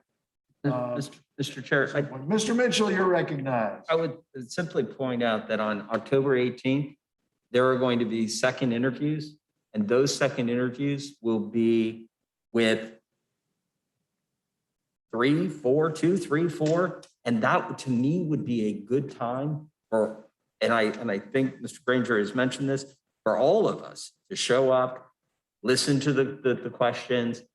Again, if it's going to be a recommendation, and here, then we'll excuse the interviewees.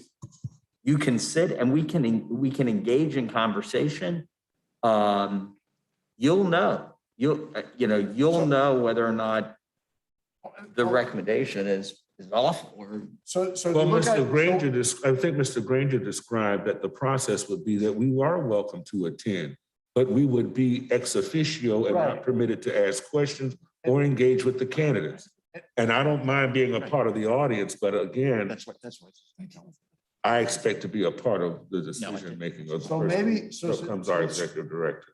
So if October 21 is the second interview of the people that we've already interviewed, right? October 18th. October 18th. October 18th. Yes, sir. There's nothing in the statute that would prevent us from sitting as the entire council for those interviews. And then Mr. Jones, you'd be able to ask the question. If that's the only hangup, is it, Mr. Jones, would that be a sensible way to do it? And again, I don't want to disrupt the committee's work. I just expect that the full committee would have opportunity to make a decision regarding who to be engaged with the finalists. It doesn't have to be this next 6. Maybe there could be another meeting included in there for the finalists after you will have knocked those 6 down to a smaller number. I mean, I don't know that the 6 is the answer, but I did not have, again, I'm willing to compromise in this. I mean, this is just my opinion. I'm the only one talking. I don't want to speak on behalf of the other persons who are not a part of the committee, but that's however we work it out. Mr. Chair? Sure, Mr. Mitchell. Oh, wait, Ms. Dunn. As someone who's not part of the committee, I really do believe in committees. When, you should sign up if you want to be part of the committee. If you're not part of the committee, then I'm going to trust the committee to bring forward 1 or 2 candidates, or 3 candidates, whatever they think is appropriate. I would say I am a little concerned because the board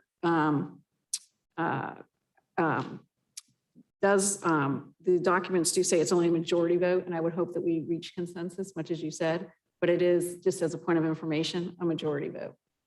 On the committee or on? No, on the executive director. Right. And Mr. Chair, and this, Mr. Jones might help you, if I could. The second interviews, Mr. Jones, will be, right now, in the first interviews, we have 6. The idea is to whittle that down to 2 or 3 that will come back for a second interview.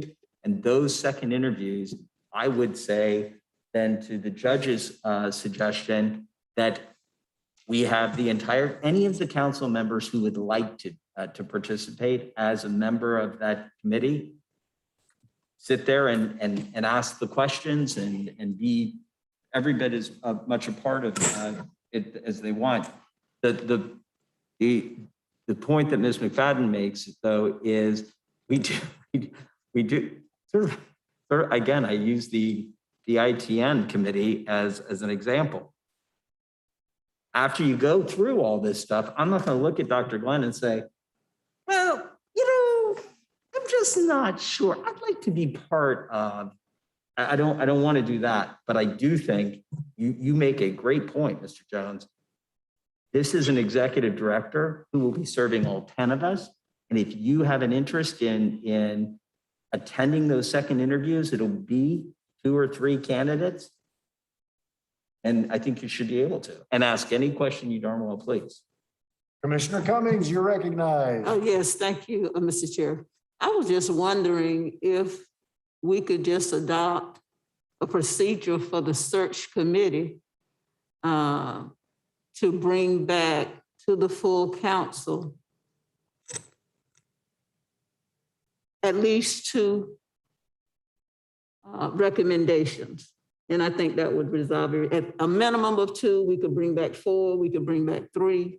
But if it's our directive to bring back a minimum of 2 for recommendation to the council, and I think that would satisfy the statute, because the statute does say that the council shall select the executive director. And I agree with Mr. Jones, if we bring back 1 recommendation, that's tantamount to the committee selecting the executive director and not the full council. I mean, for all intents and purposes, that's what we would in essence be doing. So I'm just recommending, and I just think that we could resolve this by directing the executive committee to bring back a minimum of 2 candidates for selection by the full council. Dr. Glenn, you're recognized. Thank you. So I'm one of the people that won't have a say in who's going to get selected for this. And I completely understand where Daryl is coming from with his comment, but I immediately thought, y'all aren't going to have much say about who we bring forward with regards to the outcomes of the ITN. So that's why I just kind of kept my comments to myself at that moment. But I would like for you all to bring to the meeting your top candidate, but I would like to know who was the next person right under them and why this person was chosen over the, I would like to understand why the decision was made, but at least give us an opportunity to see who the next person was and to hear that and understand why the decision was made to bring the final one forward. To me, I would feel as if I was a part of the process, at least understanding the process, and then still being able to make a decision when we vote as to whether or not we want to go with the other person or not. So Daryl, I don't know if that meets, the amount of engagement you would like to see, but at least that gives us an opportunity to compare, two different candidates.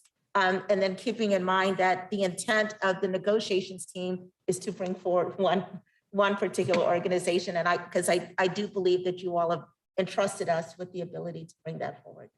I do think one possible distinction between the ITN committee and the search committee is that the ITN committee is led by you. The search committee is led by me. I have more confidence in your leadership. Mr. Granger. Well, there may be a way to address everyone's concerns here, and this is the reason we highlighted those dates here. The only thing that needs to be changed with regard to the meeting on the 18th, which is a committee meeting, I mentioned to you, if we proceed as we have previously decided as the committee, the October 18th was going to be a second interviews. And we would invite all council members to attend, but only to observe. All we need to do is notice that meeting as a council meeting, and then every council member can participate in the second interviews, whether that's 2 or 3 or 4 people. Mr. O'Brien, you're recognized. The only question I have about that process is that anybody who wants to attend the second set of interviews, we're not able to participate in the first set. Yeah. I think correct. The more appropriate is assuming that the committee can whittle it down to 2 or 3 candidates that we invite back to the October 21st meeting. Is that right? No, October 18th. Oh, yeah, okay, you're right. No, never mind. You're right. Never mind. Mr. Granger, I agree with your suggestion. Okay, because the other process. I was thinking the second, no. Okay. I withdraw any comments. So Mr. Jones, is there a motion to notice the October 18 meeting as a meeting of the full council? Well, if I may defer. That's so fast. If I may defer, Commissioner Cummings has just made that recommendation already. So if she'd like to make that motion, because that was what you just described, correct? Not necessarily. Ms. Cummings, your thoughts? Yes, Your Honor. Commissioner Cummings. I'm Okay, sorry. if we notice that meeting for the full council, is the full council voting? Is my Yes. No? See, No. that we don't have a consensus. Because we still have to bring it back to the full council. Right. So if I may, sorry. The 18th meeting, it is open to the public. It is not recorded. It is a workshop style. So there is no business being conducted at that meeting. It is for the purposes of conducting the interviews. The meeting on the 21st is a publicly noticed meeting. If this is the will of the council, you can in essence council that discussion and just have it in the full council meeting on the 21st. So a question, Ms. McPhail. So we can have the second interview meeting on the 18th as a Full council workshop. full council workshop. That would be my recommendation. Do we need to make that as a recommendation?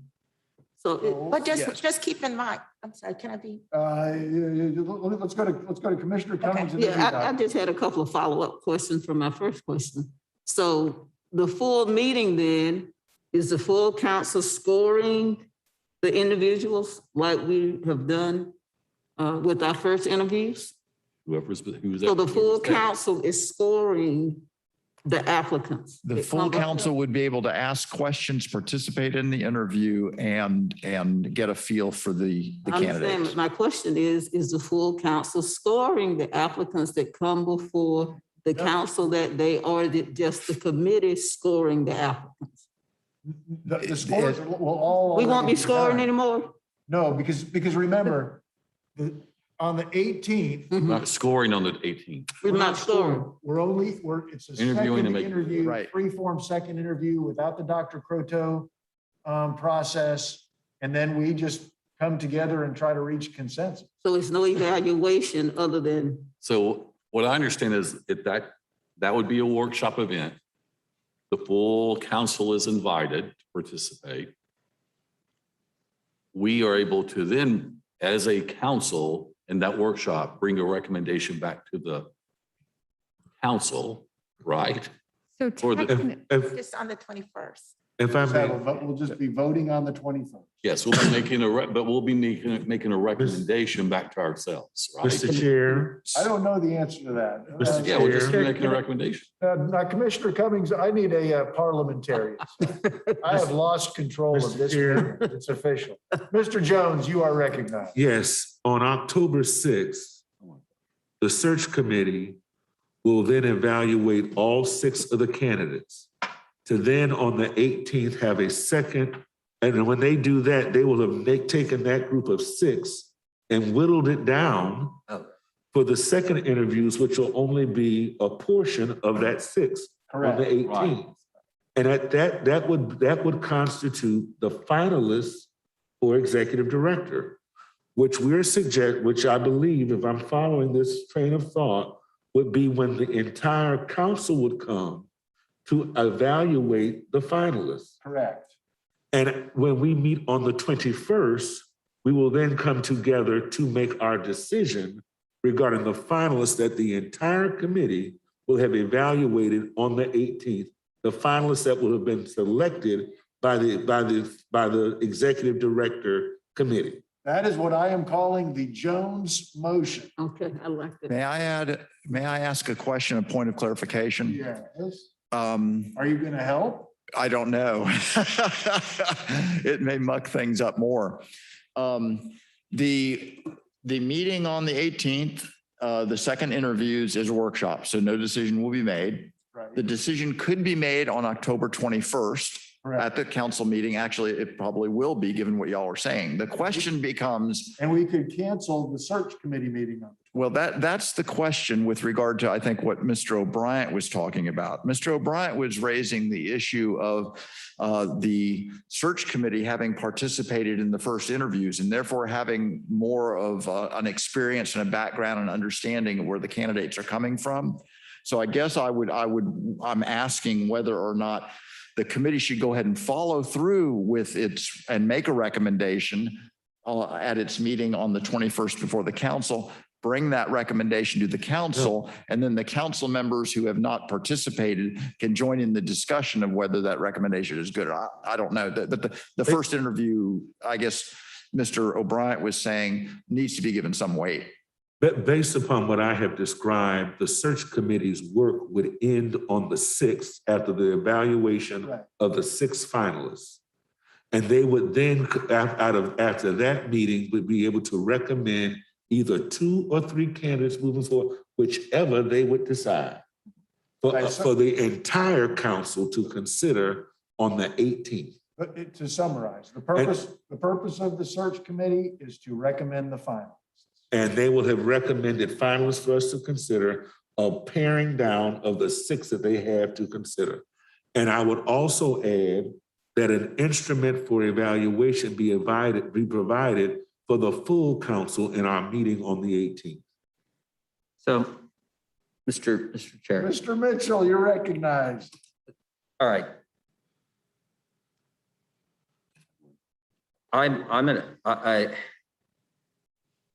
To me, the selection or the evaluation committee was selected for the executive committee plus anyone who is interested. We have 5 of the 10 of us. We've gone through, let's say, the first interviews, at least 3 of the first interviews, with, to Mr. O'Brien's point, in-depth questions being posed to these individuals. The second interviews are follow-ups to those 3 or 4, or whatever we decide that we would like. What I think Commissioner Cummings' point is, hey, let's go through with the second interviews. Anybody can show up, you can kind of listen. By the way, if we're going to get it down to 2 or 3, you can take the resume and every one of us can interview individually. You can pick up the phone and call them and ask them whatever question you want to ask them. There's nothing that would prohibit you from having an individual interview. But I do think that there's, like, again, there's a reason that we established the committee. And it isn't so that we pick the finalists, but if we get it down to 2 or 3 and we bring it to you guys on the 21st, in that first meeting of the 21st, which is the selection committee convening to select top candidates for recommendation. I point to that I was making with Commissioner Cummings on Monday, whenever the interviews were. I'm with you. I was like, wait, everybody talked about wanting to at least have an idea of why we got to the point we got to. So if on October 21st, we had that as the workshop, which it's currently set up as, and everybody was invited to sort of participate in what they heard at the second interviews, whether they were asking questions or not. They have 3 days to pick up the phone and call any of the finalists. And then we come and discuss it as a council on the 21st. And then the council makes the final decision on the 18th of November. So the minimum of 2, we'll call that the Cummings motion, is the minimum of 2. Ms. Commissioner, Counselor Cummings, or Commissioner Cummings, you're recognized. Yes, Your Honor. A couple of things, Mr. Mitchell. I don't foresee any of us picking up the phone calling any of the candidates. I don't know. I just don't think that would be appropriate in this process. Is that what we envision? That wasn't part of what I envisioned. Mr. Rowe, can I assess, Mr. Rowe? Is there anything legally prohibiting an individual council member from calling one of the candidates? All right, it can be done. It had not occurred to me. No, okay. Let me say this, Your Honor. I don't think it's illegal or unlawful, but I think it's inappropriate. I think it would affect the integrity of our process. I think it would be unfair as this public body. We're doing what we can in the sunshine. We're asking questions of these candidates in the sunshine. So I know it's not illegal or unlawful, but I think it's inappropriate, number one. So that's not part of what I envision. Number two, I would like all the council members to recognize on these first interviews, we've already had 3, we will conclude the other 3 on October 4th. I suspect, and I know that the final individuals are going to be based on the scoring that we have given the first 3 and the scoring that we will give the next 3. So we are not meeting on the 18th to select the top candidates. I think the top candidates will already have been selected. Tell me if I'm incorrect, Mr. Acting Executive Director, based on the scoring that we give them on their first interview. Am I correct? That the committee gave them on the first. The committee, the select committee, we are scoring each one of the candidates that we have interviewed, okay? So on the second interview on the 18th, what I understand is that we will not have a procedure where we are assessing a score. We're just assessing them based on all of us as a full Children's Services Council. Am I correct? If you mean by assessment not to include questions, which is a key part of the interview, the way it's currently set up is that the search committee would ask the questions, those not on the committee would not be able to ask questions. That can be changed to make it so all council members can ask questions during that second interview period. And a follow-up, if I may. Yes, And yes, so Commissioner Cummings. the procedure is that each council member then will have the scoring sheet as well, and each council member will score those top candidates. Am I correct? The scoring, as I understand it, Holly has been working more with them. The scoring will be pretty much done. Have you talked to Jim about the scoring for the second round? There will be a process, but it will not be a scripted process similar to what you have undergone during the first phase. So there will be some consistency and a request for in terms of comments or notes or something like that, but it's not going to be scripted.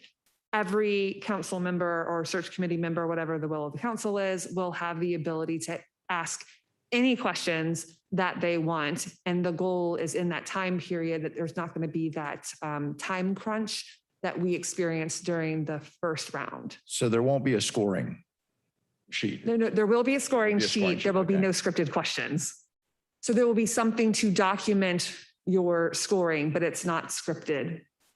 Oh, I understand. So it won't be scoring on this and that factor. It'll be a scoring of your overall perception and understanding of the candidates. Yes, ma'am. Thank you, Your Honor. All right. I have one question. Wait a minute. Principal Connor. Thank you. But the final person or persons that we choose is not solely based on the score, Correct. correct? Ultimately, and even in this first phase, so if you recall when Mr. Pruto outlined it, it's to guide the decision-making process on October 6th. There might be other factors. It's in the same way that when you narrowed it down from 32 to 8, as it turns out, you just took the top 8, but you could have made some other decision-making as well. The scoring sheets are there to guide your decision-making process, not make it for you. So if we go with what Commissioner Cummings initially said, with the minimum of 2, we can choose as many as we like, that would solve the problem Yes. that we have right now. Yes, ma'am. We would I've have a choice. adjusted this on the slide. You'll see it's to convene to select Okay. top candidates with a minimum of 2, bringing forth that to the council on October 21st. And then there would still be that November 18th opportunity for those 2 candidates, presumably to potentially you guys, everybody meets potentially. So those, I'm sorry, can I be recognized? please? Mr. O'Brien's next in line. You're Okay, trying to I'm jump sorry. Go line, ahead. Dr. Glenn. Mr. O'Brien, whenever you're ready. When you wear fuchsia, you can jump. The selection of an executive director is critical, I think, to the success of this organization. We need to be very careful about how we proceed in this process. This is just an observation, a comment. There are politics and there are relationships. This is a very tight community. We live in a little cosmopolitan Mayberry.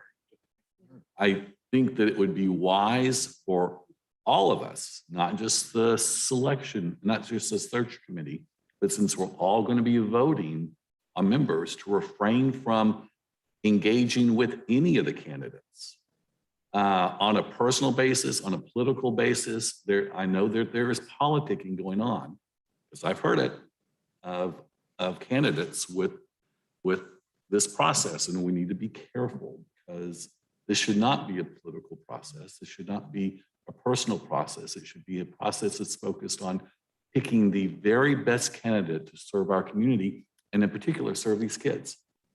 So I just want to make sure, as we talk about this, because there is some element of that, you can kind of feel the tension. If we're really being honest, we need to make sure we don't go through, that we go through the process appropriately.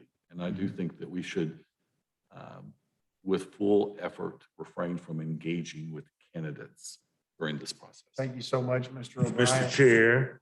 Dr. Glenn, you're recognized. You got to, Thank you. I got to do parliamentarian or a Commissioner Cummings is going to get upset with. Dr. Glenn, you're right. Thank you. I just want to make sure I'm understanding this process. So the committee, you all are going to do the first interview.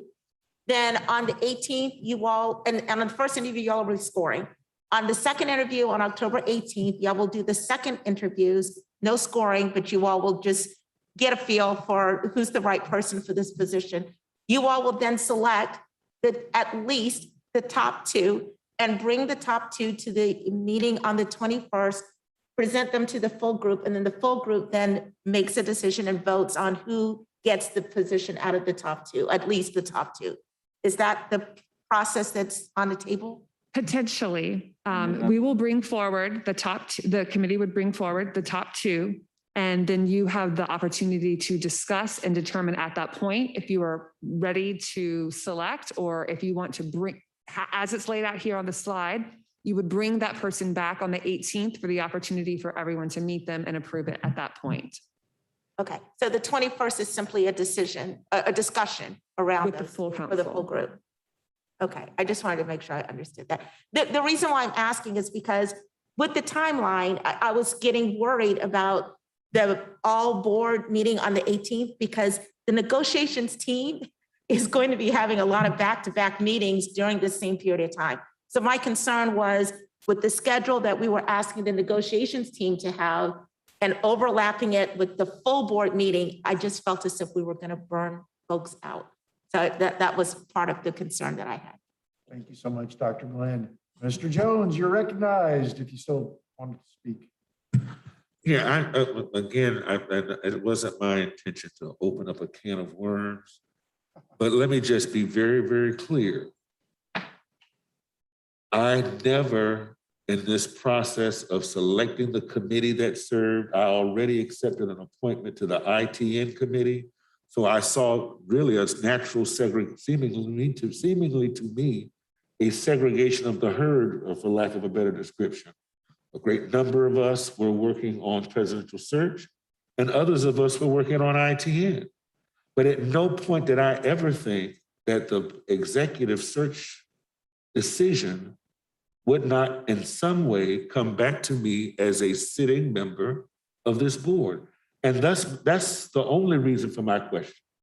And so to discover that one person would come back to us would mean that the decision would have been made for me, and my vote, for lack of a better word, would seem my influence, my input, my vote would have been suppressed because I've only got one candidate to choose from, particularly with one recommendation coming from the committee. And I don't want to, and I'm not questioning, I mean, I appreciate the hard work that the committee is going through, which you say includes the executive committee, the parliamentarian, the chair, the treasurer, the vice chair, and one additional at-large member. But at no point did I think that I in any way deferred my responsibility, because I thought that to me, the selection of the executive director is one of the most critical decisions that we would make.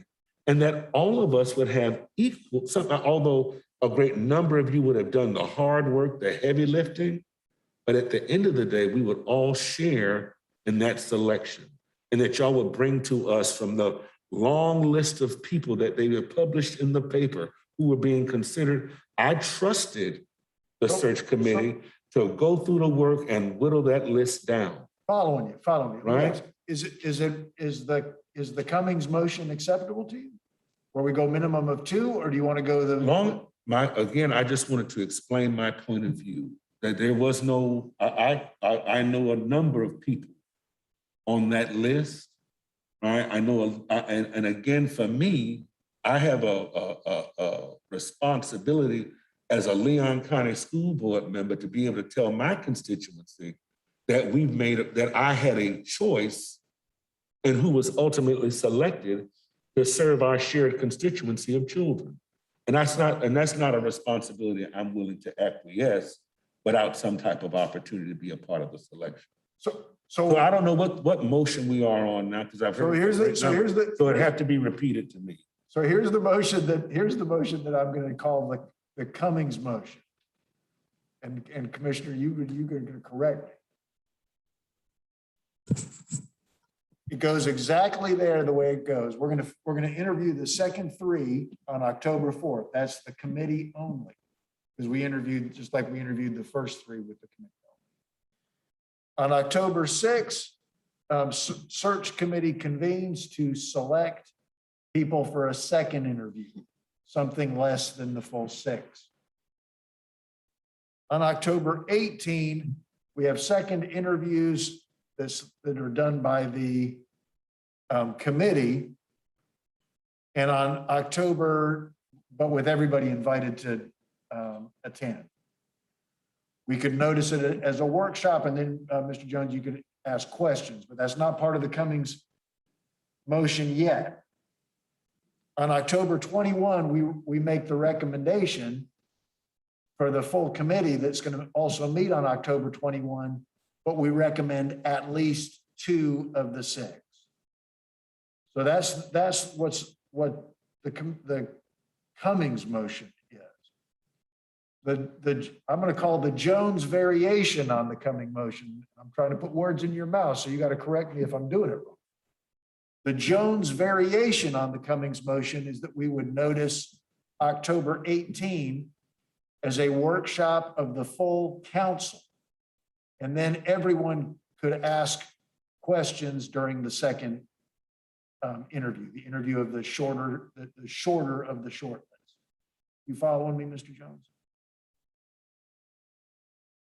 Makes my head hurt too, if it's any consolation.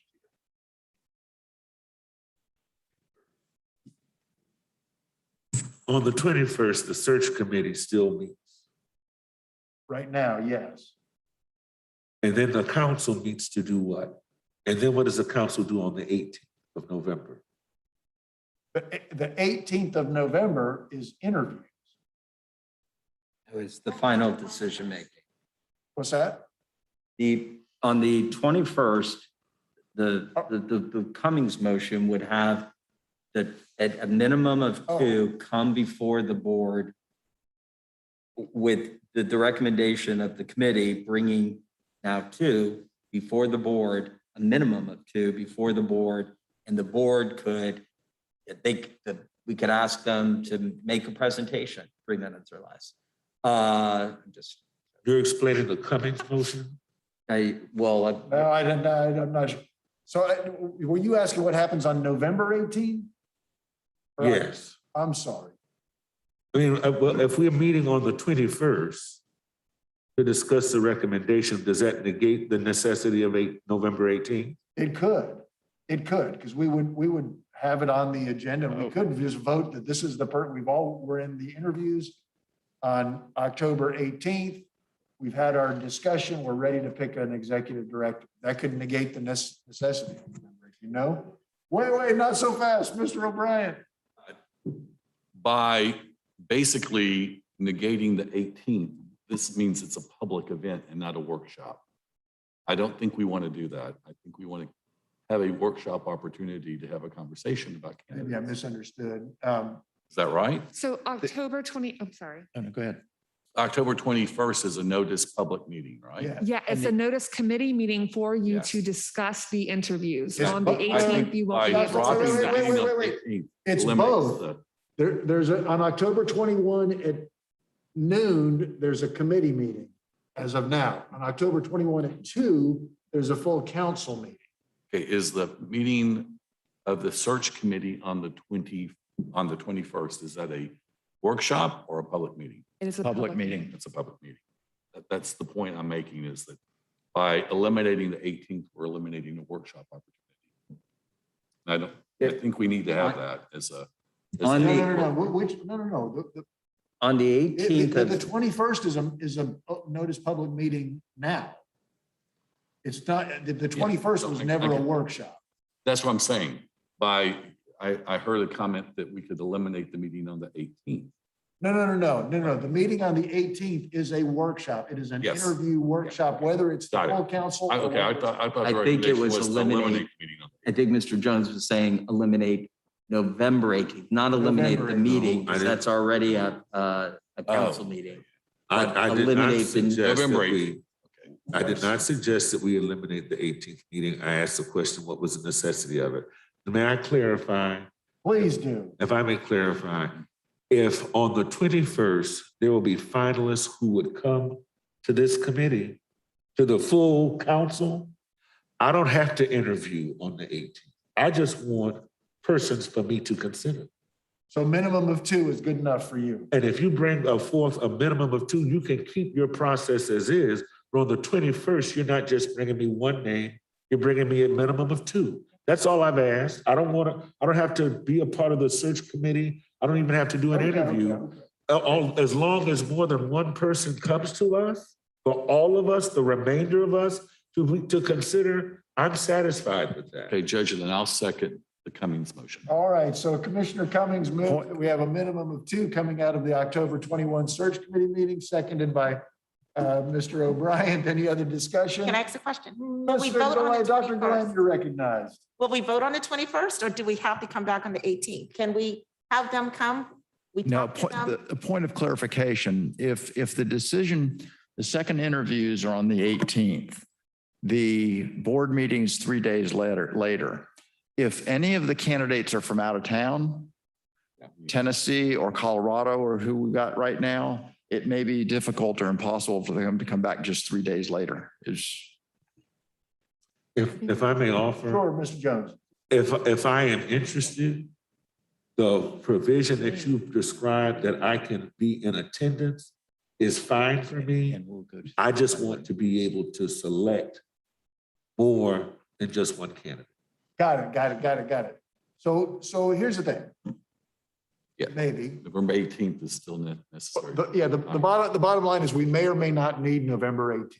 We may or may not need it depending on what we do on October 21st. We'll leave it on the calendar for now. Off we'll go. But with the motion on the floor is minimum of 2, and that's it. That's the only motion on the floor. Any other discussion? Mr. Mitchell, you're recognized. Really, just for the purpose of this discussion and Mr. Granger's point about if we select a minimum of 2, maybe 3 finalists, and one of them is from out of town, I think at that point, we will have had enough personal interaction that we could Zoom them, maybe using one of these on the 21st, so that again, everybody could have the ability to hear them. So, again, And the cat will be out of the bag. right. And the whole idea was just kind of like, let's see what happens. So far, there were these natural cuts when it went from 32 down to 8, 2 withdrew, made it 6. Everything's just kind of rolling along. And Mr. Jones, I totally agree. You should know something about these individuals. And so it'd be my thought that we would go ahead and just stick with this exact same calendar.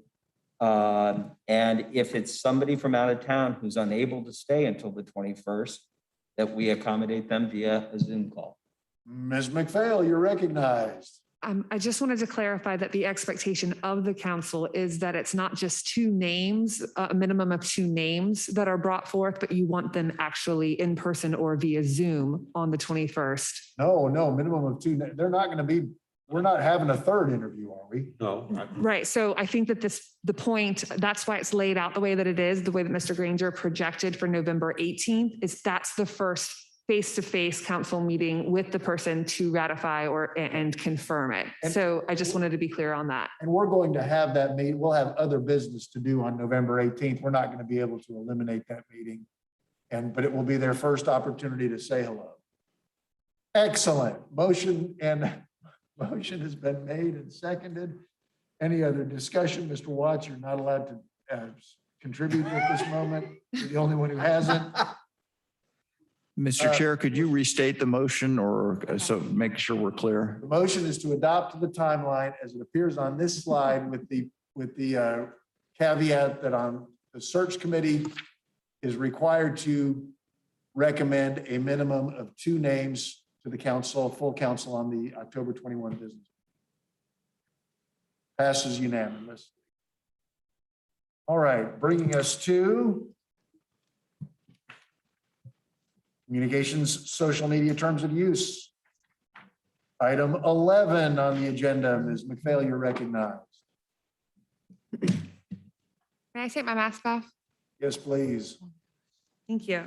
I'm going to try to keep this brief, looking at the time. So the recommended social media use policy starts on page 48. And this is for discussion here today. In one of my previous roles, I have worked with municipalities, special districts, county entities on crafting social media policies that cover a wide variety of things. And what's included in here not only governs kind of the purpose of having a social media policy, but it's setting it up as a limited public forum to help protect and be in compliance with Florida Sunshine laws, and how the council will use its CSC owned social media platforms, not your personal ones. Included in the policy recommendations is information about how staff currently and in future would be expected to utilize social media as ambassadors of our organization. There are also some recommendations in there for your use as council members representing the board, just recommendations that are in there. And it also includes the social media terms of use agreement, which is something that is recommended for the CSC to post on all of its social media platforms. This allows for any questions or ambiguity about understanding when a comment might be moderated or not moderated. So protecting, for example, if somebody makes a comment using obscenities, Facebook, for example, automatically might delete that post. It is kept in the archive for purposes of public record, but understanding why it is being taken down without an infringement on First Amendment rights. And then the final piece of the policy just provides a statement of what our CSC owned social media platforms are currently. We have not yet at this point strongly engaged, so using social media platforms for a means of communication, but it is our intent. What this policy would set, it is our intent to utilize social media most effectively this way. So wanted to put this before you and for your consideration, and then we would bring it back next month in its proper format, potentially with a resolution if needed, since it is a policy.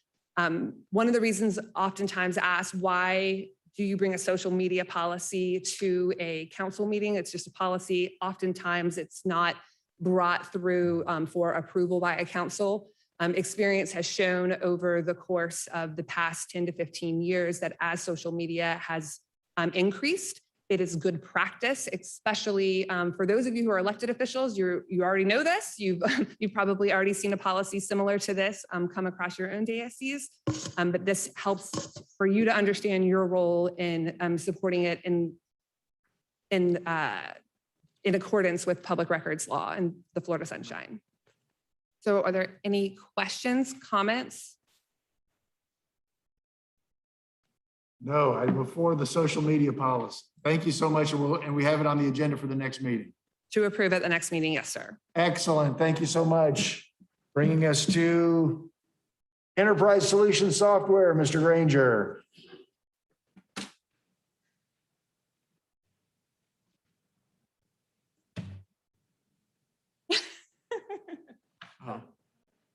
Thank you, Judge. Whenever you're ready. Oh, thank you. This one? Put that one there. Okay. Thank you. Thank you for telling me. Educate me how to use the buttons. I mean that. Thank you, Judge. Next meeting, we hope to bring to you a timeline of things that need the major pieces of the puzzle that need to be put into place by next year at this time, when the council hopes to be putting investments into the community. There's an awful lot that needs to be done, and I think the timeline is going to be kind of eye-opening. One of the biggest pieces of the puzzle, arguably the biggest piece other than staff, is enterprise software. In order for the council to be properly positioned to effectively and strategically make the investments that it needs to make, and be positioned with the community to do so in a way that the community is going to embrace, is to have a software package that's up and running that will address a number of things. The package I'm about to talk about is going to help with decision-making. It's going to help, it's going to ensure that to the maximum extent possible, the council will be able to work as transparently and with as much accountability as possible.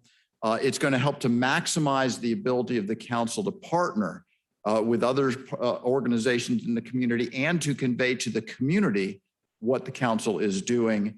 And it's going to help to make ensure that the investments that you make are generating the yields that you require. The software system is also got to be made so that it grows and evolves with the council. And it's got to be integrated together so that all parts talk to each other. In the 21-22 budget that y'all adopted the other day through the trim process, there's $150,000 in the budget to pay for this. Mr. Mitchell and I have talked about this and talked about it when we were putting the budget together, and there are different packages and different vendors available.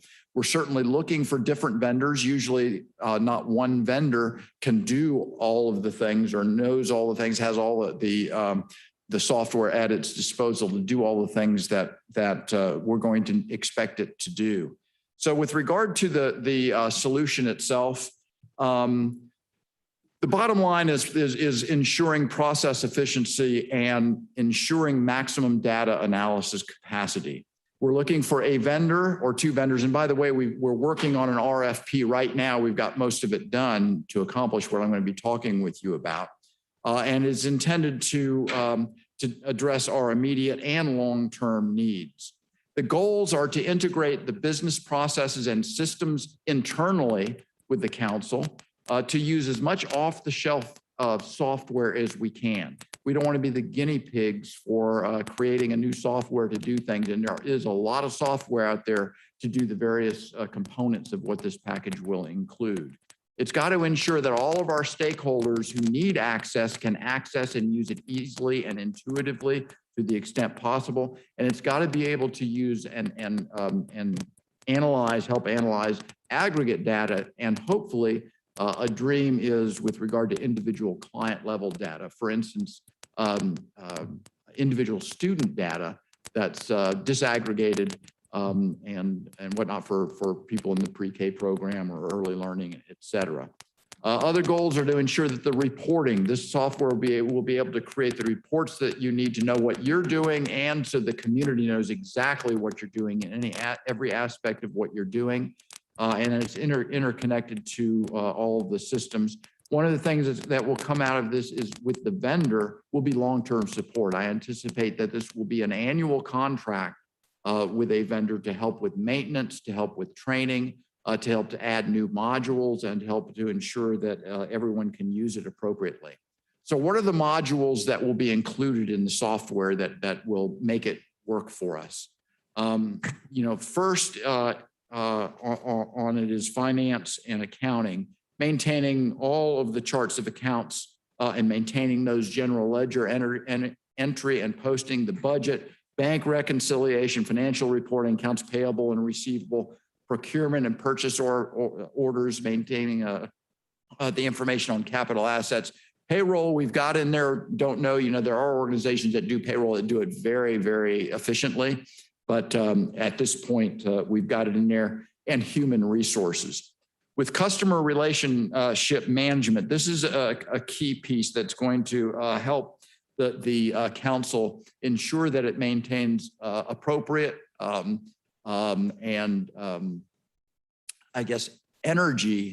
energetic relationships with the providers and with the community. It will help with relationship management with staff. So when they interact with organizations, with people in the community, et cetera, that will be documented. They'll be able to keep up with it and know what they need to do next in terms of tasks and opportunities. It will include information about stakeholder demographics, and assist with marketing and segmenting of the community, so we know what's of interest to different parts of the community, so that the council can address their individual their needs as they should be. Grant and fund management, it will increase It will include all aspects necessary for the council to do its community investments. From the beginning of notifying and keeping track of funding opportunities, publication and management, funds management itself, performance measurement, those outcome measures that are a key piece, and an agency portal. One of the big things with the council, we think, is going to be capacity building. There are a lot of organizations that are providing really good services in the county that don't have the funds that some of the larger organizations have. This software will allow those organizations to use it as their financial program so that they can build their capacity. Organizations that are funded will be able to provide directly through this impact all of the information, all of the data, all of the things that they're doing so that the council and the program administrators for the council will understand to the penny what's being spent, how it's being spent, who it's being spent with, and what the outcomes are. And lastly, in terms of the overall benefit of having this system, it will help the council to ensure that its budgeting is on target, both with regard to operations and with regard to grants. The reporting functions of this will have the capacity to create the scorecard that we talked about, that the priorities areas that you've adopted. In many different aspects will be we'll be able to keep track of those. The analysis component will be huge because all of the systems will be integrated and you'll be able to get the kind of information that you need to make those decisions. It will also, although there's questions about how effective this can be, there will also be a component of predictive analytics so that you will have an opportunity to see if you invest in one area, what are the potential outcomes or benefits of doing so. We're also looking, and we don't know whether this will be in it or not, and obviously I'm going to be talking with you about how we work to make this happen. But case management is one of the biggest issues facing people who are challenged with needing services in our community. There are some software programs out there, Service Point and others, that can actually assist with case management, not only to ensure that people aren't working the system, going 3 places for the same thing, but also to help the providers understand that if John has gone and received this service, well, he's also gotten this service, and this service. What's happening? Why isn't he being assisted? Why aren't things happening like they should be? Don't know whether that will be a component or not. 211 Big Bend already uses Service Point. We've talked with them about we've begun exploring opportunities for them to act in that capacity. One of the big things that we've talked with them about is information is key. And we all know that. The question is, how do we ensure that the information about council programs and services and programs and services generally in the community, how can we perhaps through this software, through coordinated processes, help to ensure that information is more readily available, accessible, up to date, et cetera. Also, with regard to a parent portal, Help Me Grow, Florida has a parent portal through the 211 Big Bend, and there may be opportunities for us to work with Big Bend to enhance that opportunity so parents can get the information they need for services for their children. We have 3 things that we've got to do that I'll be talking with you about. Holly and I will be talking with you about as we go down the road, convening local stakeholder data systems groups to make sure that we're doing what we need to do, that the RFP or ITN includes the information that it needs to include, the technical aspects. This is a very complex and technical RFP. Subject matter experts, and of course, crafting the RFP. Mr. O'Brien asked the question when we were putting together the ITN for the needs assessment. He said, "Where did you get this from?"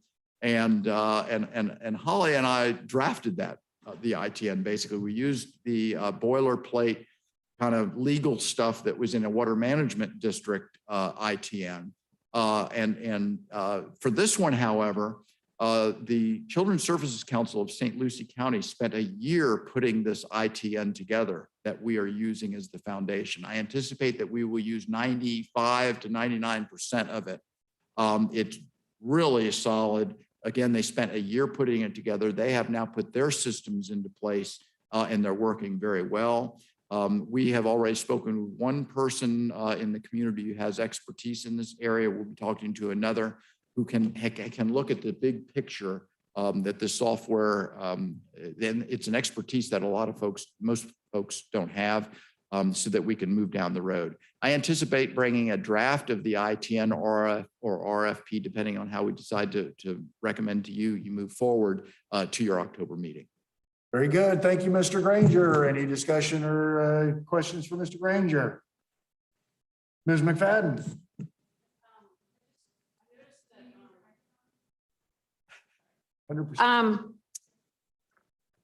On the add-ons, like the parent portal piece, my recommendation would be to not put that in this ITN or RFP.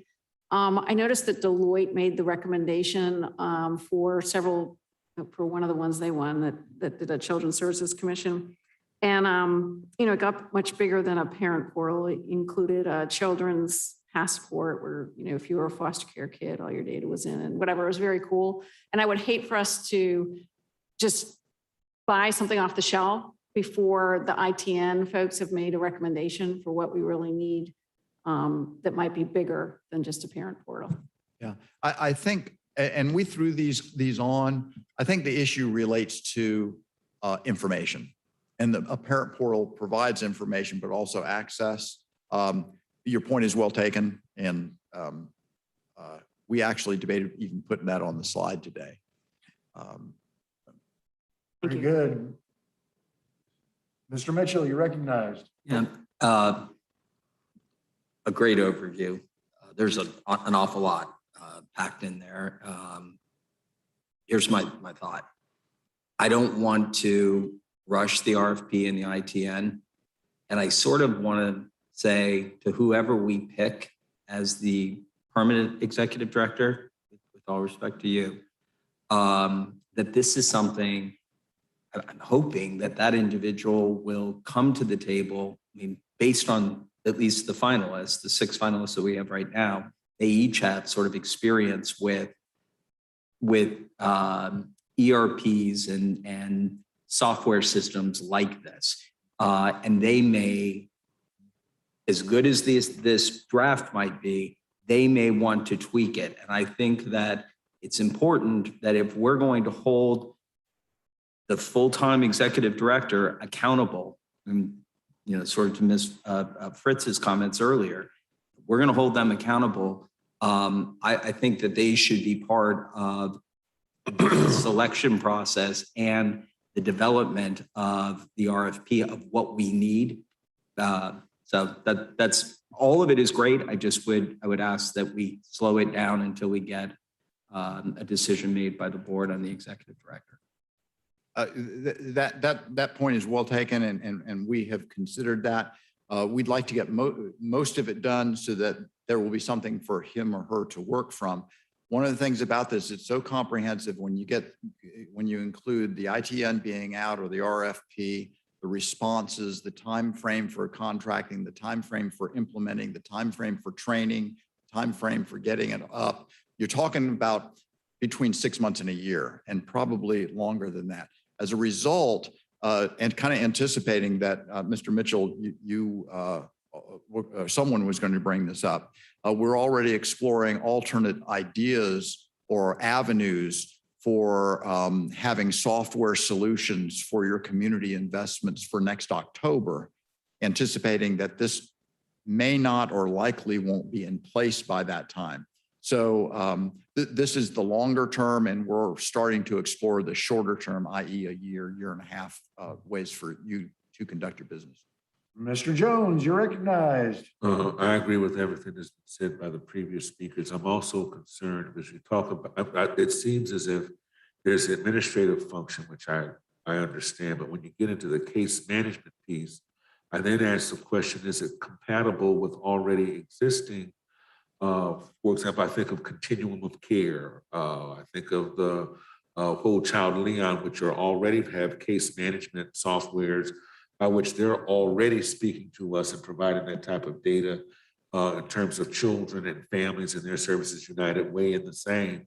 And so I would just hope that whatever we would create would be able to export that information, be compatible, to be able to communicate so that we can provide that type of case management. And I think the point is well made that perhaps some of that might be for the next person to kind of carry the ball. But I think it's well intended, but and I defer to my colleagues in terms of ultimate decision, but I can understand the concern. But I see, and I don't know that we're doing so much in terms of the administrative and financial part of our own work yet that it rises to that occasion prior to a director being chosen next month. And let me assure you, kind of like the out of the box kind of approaches we're taking. There are certain roles that I believe the council believes are in your bailiwick.